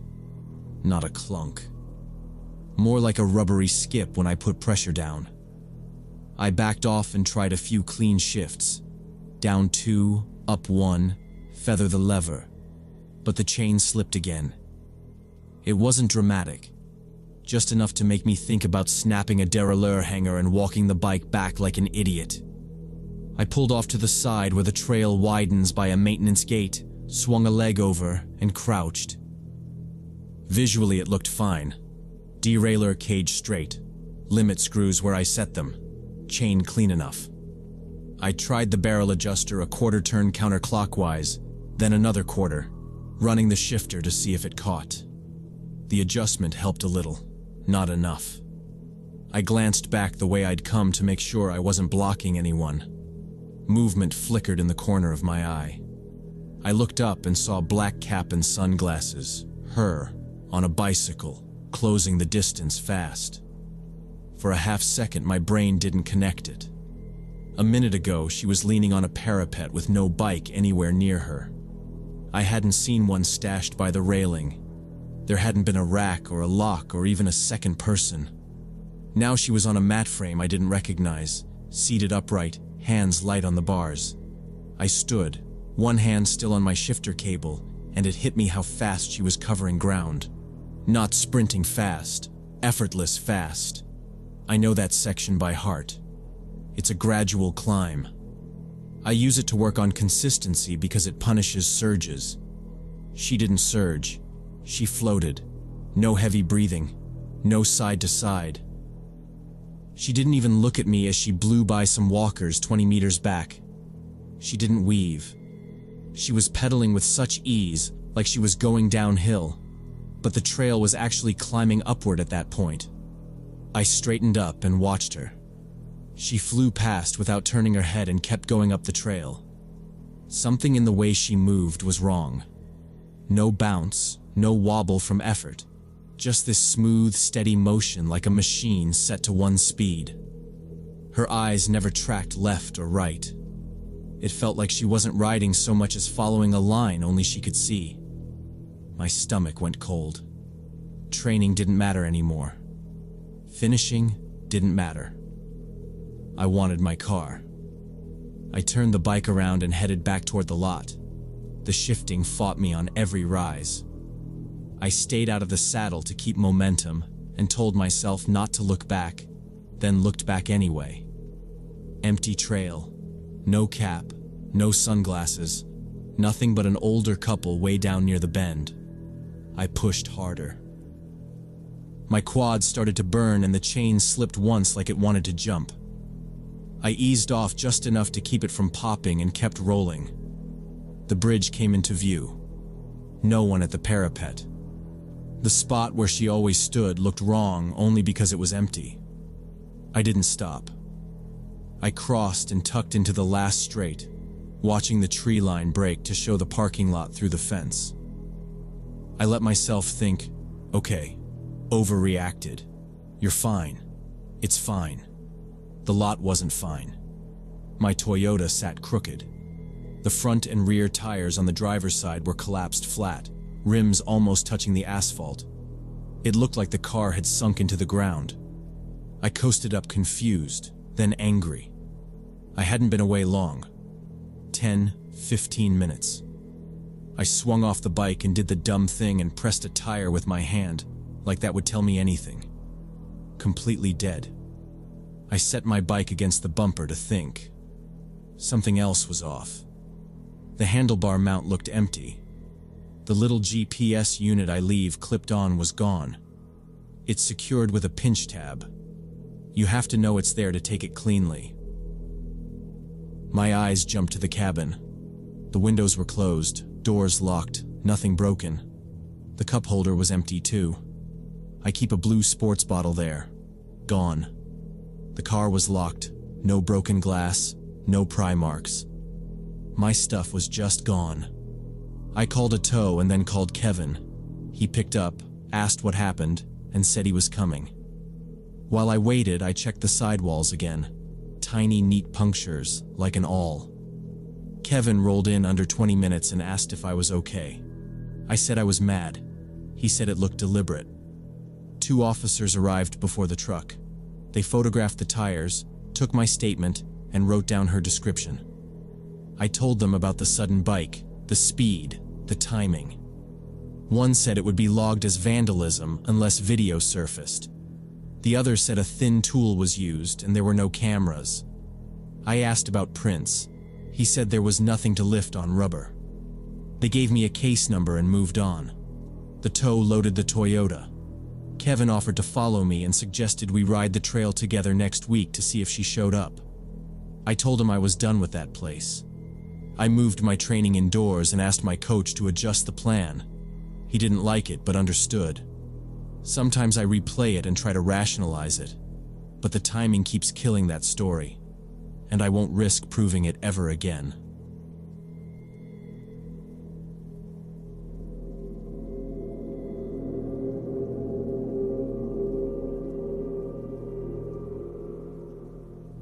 When I was 28, I worked night dispatch at a warehouse and lived in an apartment near the industrial zone.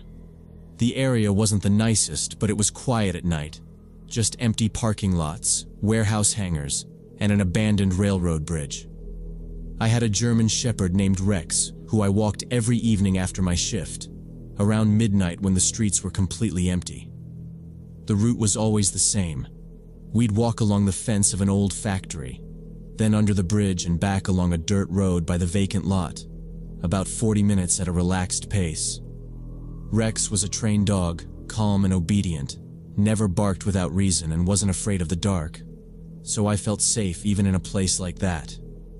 There were almost no streetlights there, just occasional floodlights over warehouse gates. But I knew every pothole in the road and didn't even bring a flashlight. I liked the routine.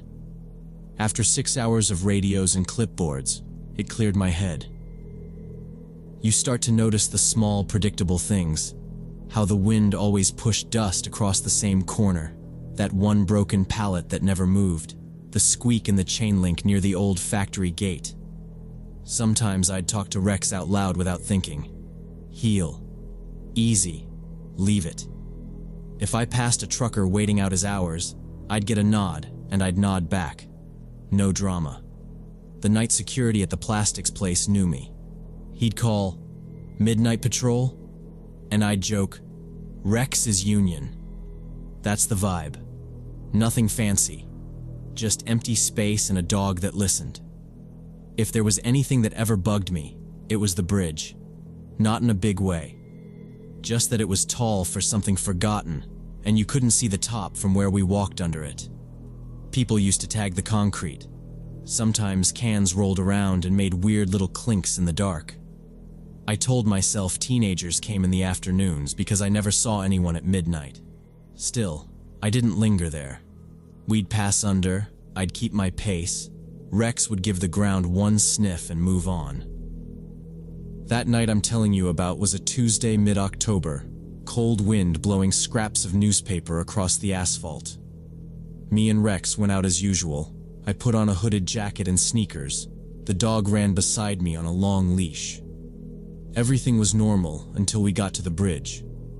It was an old structure about 60 feet high where train tracks used to run, and now there were just weeds and broken asphalt underneath. Rex suddenly stopped at the entrance under the bridge, pricked up his ears and whimpered, which was very strange for him because he never acted like that. I tried to pull the leash to keep going, but he dug in and wouldn't move, just whimpered louder and looked up somewhere at the bridge structures. I looked up too, but didn't see anything, just the silhouettes of rusty beams against the dark sky and a weak streetlight on the other side of the bridge. "Rex," I said, trying to keep my voice normal. He wasn't stubborn like this. He knew heel, he knew pace, and he knew I meant it. He just didn't care. He planted himself and stared up, paws spread, nails grinding on the grit. I waited maybe 10 seconds, listening. Wind, a loose metal sign tapping somewhere, the distant hum from the highway. Nothing else. I said, "Okay, we're not doing this," and took one step back. He stepped back too, tail low, still watching the beams like there was a person up there he didn't trust. I got a little uneasy and decided to go around the bridge and take a different path, even though it added 15 minutes to our walk. Rex calmed down as soon as we moved away from the bridge and walked normally again, but I still felt some kind of anxiety. We went around the vacant lot from the other side, past an abandoned office, and I decided not to walk under that bridge at night anymore. Maybe there were homeless people or something else there. When we got home, I poured Rex some water. He drank and went to sleep, and I couldn't fall asleep for a long time. Kept thinking about why the dog acted so strange. The question wasn't dramatic, just practical. Dogs don't whine at nothing. Maybe copper wiring thieves. Maybe kids on the upper platform messing around. I pictured someone dropping a bottle. I pictured Rex lunging and both of us getting cut. It was enough to keep me awake. Around 3, I finally drifted. I had an early alarm set for nothing important. Laundry, emails, the usual adult chores. But it didn't wake me. The sun did. The apartment felt too bright for October. That bleached out kind of light you get when the sky's just flat. The clock said 10:03. Rex lifted his head and thumped his tail once like, finally. I made coffee. I turned on the TV for noise. The local morning show was doing weather, then traffic, then it broke into a live shot and the banner at the bottom changed. Early that morning under the railroad bridge in our district, workers discovered the body of a man who jumped from the upper platform of the bridge the night before. Sometime between 11 p.m. and 1 a.m., police were checking surveillance cameras from nearby warehouses. I went cold because me and Rex were there around midnight, and I realized the dog sensed something I didn't see. Maybe it was the sound, a low thud carried under steel, or the smell, or maybe the body hadn't been found yet when we passed. The report said the man was 42, identity established, relatives notified, no signs of a struggle. Police were leaning towards suicide. It sounded so final and neat on TV. In my head it was messy, minute by minute, where we were, where he was. I sat down with my coffee and tried to rewind. Hood up, leash in my left hand, phone in my right jacket pocket. Rex whining at the beams. Me pulling once, then twice. We backed away. That was it. Nothing dramatic. But when I pictured the platform above, I started counting seconds without meaning to. If I had argued with Rex for one more minute, we might have been directly under it. If he'd pulled forward instead of back, same result. I didn't like the math of it. I called the non-emergency police line because that felt like what you're supposed to do. The operator sounded tired but calm. I said I'd been walking under the bridge between late night and after midnight, that my dog acted strange, that I didn't see anyone, and I wanted to make sure they had the timing. She thanked me, took my name, and said investigators already reviewed surveillance from the warehouses and a traffic camera. The subject arrived alone, climbed alone, and jumped. No one else was present, she said, reading it like a line item. I asked if they needed me to come in. She said it wasn't necessary. I asked if they knew the exact time. She said it fell in the same window they'd reported. "Thank you for calling," she said again. And that was the end of it. I texted my supervisor because the first thing people do at the warehouse is talk, and I didn't want the story to come through 3 people and land on my desk like gossip. He wrote back, "You good?" And I said, "Yeah, just weirded out." On my next shift, the security at Plastics called across the lot. "You hear about the bridge?" I said yes, kept it short, and he nodded like there wasn't anything else to say. I changed my route after that. No more underpass. I cut along the far side of the vacant lot and added the extra distance, no debate. It was more open, less convenient. Not exactly safer, but at least I didn't have to walk under anything. I started bringing a flashlight too, which I used to think was overkill. Not for the dark, my eyes were used to the dark, but for the small things you step over without seeing. Bottles, a coil of wire, a shoe. I noticed Rex looked up more often than before. Not fearful, just checking. I let him set the pace and didn't push. 2 days later, the city taped off the area around the bridge and left a patrol car there for a while. People dropped flowers near the fence. I avoided that block entirely. When coworkers asked if I'd gone by, I said no. Human nature wants to look, but I don't need images I can't put down. Sometimes I think about if Rex hadn't stopped, I might have kept going and seen something I shouldn't have seen. Maybe I would have heard it happen. Maybe I would have seen the fall and then stood there useless, or tried to call for help and watched nothing change. I don't know if I could have done anything because it was probably already over when we were there, but the thought that we walked by minutes before or after sticks in my head like a bad piece of tape. Since then, I always listen to Rex.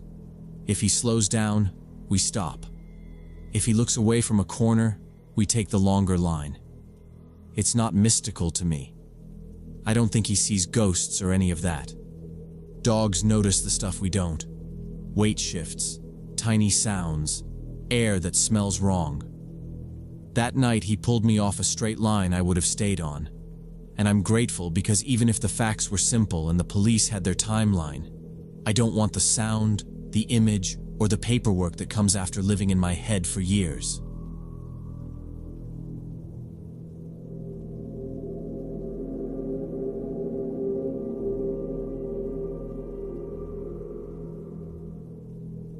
During the summer of 2023, I was working as a courier delivering electronics, and I had this regular route that included a pickup spot at this old shopping mall on the south edge of town. The mall was mostly dead.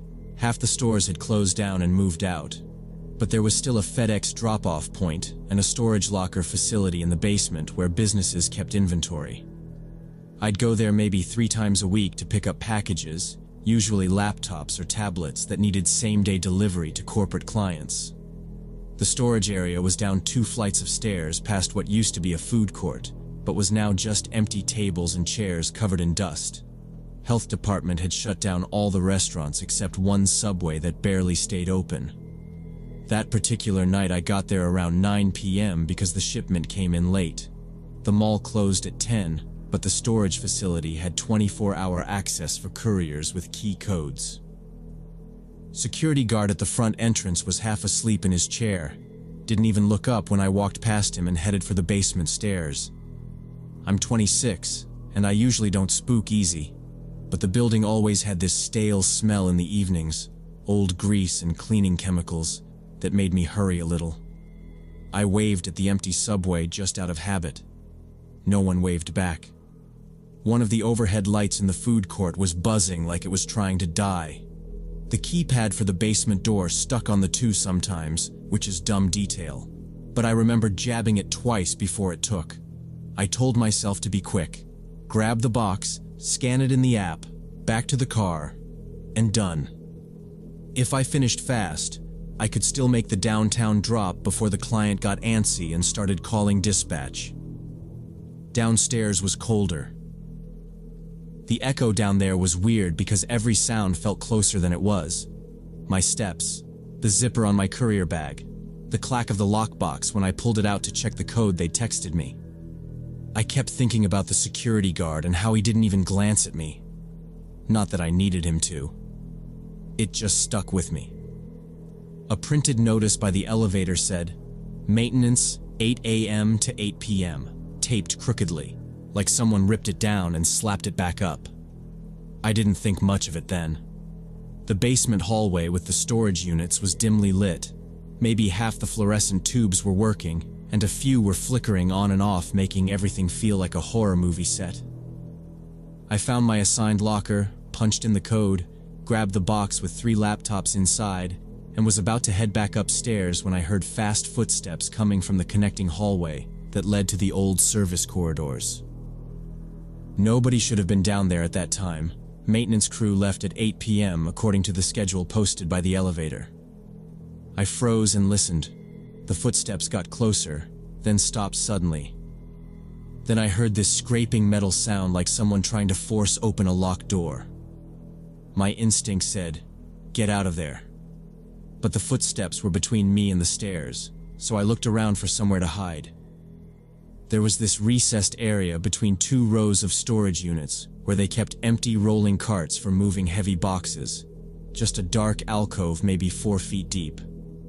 It was one of those decisions where you don't weigh pros and cons, you just move. I slid the unit door shut as quietly as I could, stepped into the recess, and nudged 2 carts aside to make space. The wheels squeaked and I winced, holding still until the squeak died. I killed the screen on my phone because the lock screen glow would be stupid bright in there. I remember thinking, I should text dispatch and say I'm delayed, but I didn't. I didn't want any sound. I squeezed myself between 2 of the metal carts and pressed my back against the cold concrete wall, still holding the laptop box against my chest. The alcove was deep enough that the hallway lights didn't reach all the way in. I could see the lit corridor about 10 feet away, but anyone walking past wouldn't see me unless they specifically looked into the shadows. My heart was pounding so loud I thought whoever was out there would hear it. Suddenly this guy burst into the hallway. He was wearing dark clothes, maybe in his mid-30s, hair all messed up, and his hands had cuts on them, dried blood on his knuckles. He started yanking on the storage unit doors, not trying to open them with codes, just pulling hard on the handles and making them rattle in their frames. He was growling or muttering something I couldn't make out, just angry sounds, and moving fast from one door to the next like he was searching for something, or just destroying things for the hell of it. He walked right past my hiding spot, maybe 6 feet away from where I was wedged between the carts. But he didn't look into the alcove because he was focused on the storage units. I held my breath, didn't move a muscle, just watched him go down the corridor pulling and kicking at doors. The metal banging echoed through the basement. A whistle cut through it, and heavy footsteps hit the stairs. 2 security guards with flashlights came running, yelling for him to stop and get on the ground. He tried to run deeper into the service corridor, but they cornered him by a crossway and forced him down. He fought hard for a second, then folded when one guard pinned his shoulder. While they cuffed him, he kept yelling broken phrases that didn't make sense. I stayed put until I saw the cuffs, and then I stepped out, legs shaky, the box tipping in my hands. One guard swung his light toward me and asked if I was hurt. I said no. I hid when I heard him coming. They guided me to the wall so I was out of the way and told me to hang on a minute. The taller guard asked if I needed medical or wanted them to call someone. I said I was fine and set the box on a cart so I wouldn't drop it. He asked which unit I was assigned. I pointed, showed my courier badge and the pickup code on my phone, and told him I had to be in and out before 10. He nodded and told me to stand by the wall while they cleared the hallway. The other guard kept his flashlight on the guy's hands and radioed for police. The man on the floor kept muttering, short bursts like he was trying to remember a script and failing. I heard mine, wrong door, and something about keys. The guard near me said, "You're okay. Stay put." I watched him breathe, steady and slow, like he was trying to keep me calm by example. Police showed up about 10 minutes later and took him away in the back of a patrol car, still shouting random words. A sergeant walked me through a quick statement to get the basics. Another officer had me repeat it with more detail. Where I was, what I heard first, the order of the sounds. She asked the exact time I heard the footsteps. I checked my delivery app and gave her the timestamp from when I scanned the locker. She asked if I had video, and I told her I kept my phone dark so he wouldn't see me. They asked if he'd spoken to me directly. I said no. He never looked my way. An officer photographed the alcove and the carts and asked me to stand where I'd been. I felt stupid posing there, but I did it. They walked me through what they were checking. I showed them the alcove and the route from the stairs to my locker. An officer pointed out fresh scratches on a door frame and a bent handle that looked new. Another peered down the service corridor and said the exit sign was lit, but the alarm panel showed a fault. One of them told security to tape the area and start a log in case tenants reported missing items. I asked if I could go. They said yes, finish the pickup and head out, but to call dispatch if anyone tried to stop me. So I lifted the box, signed their contact form, and left.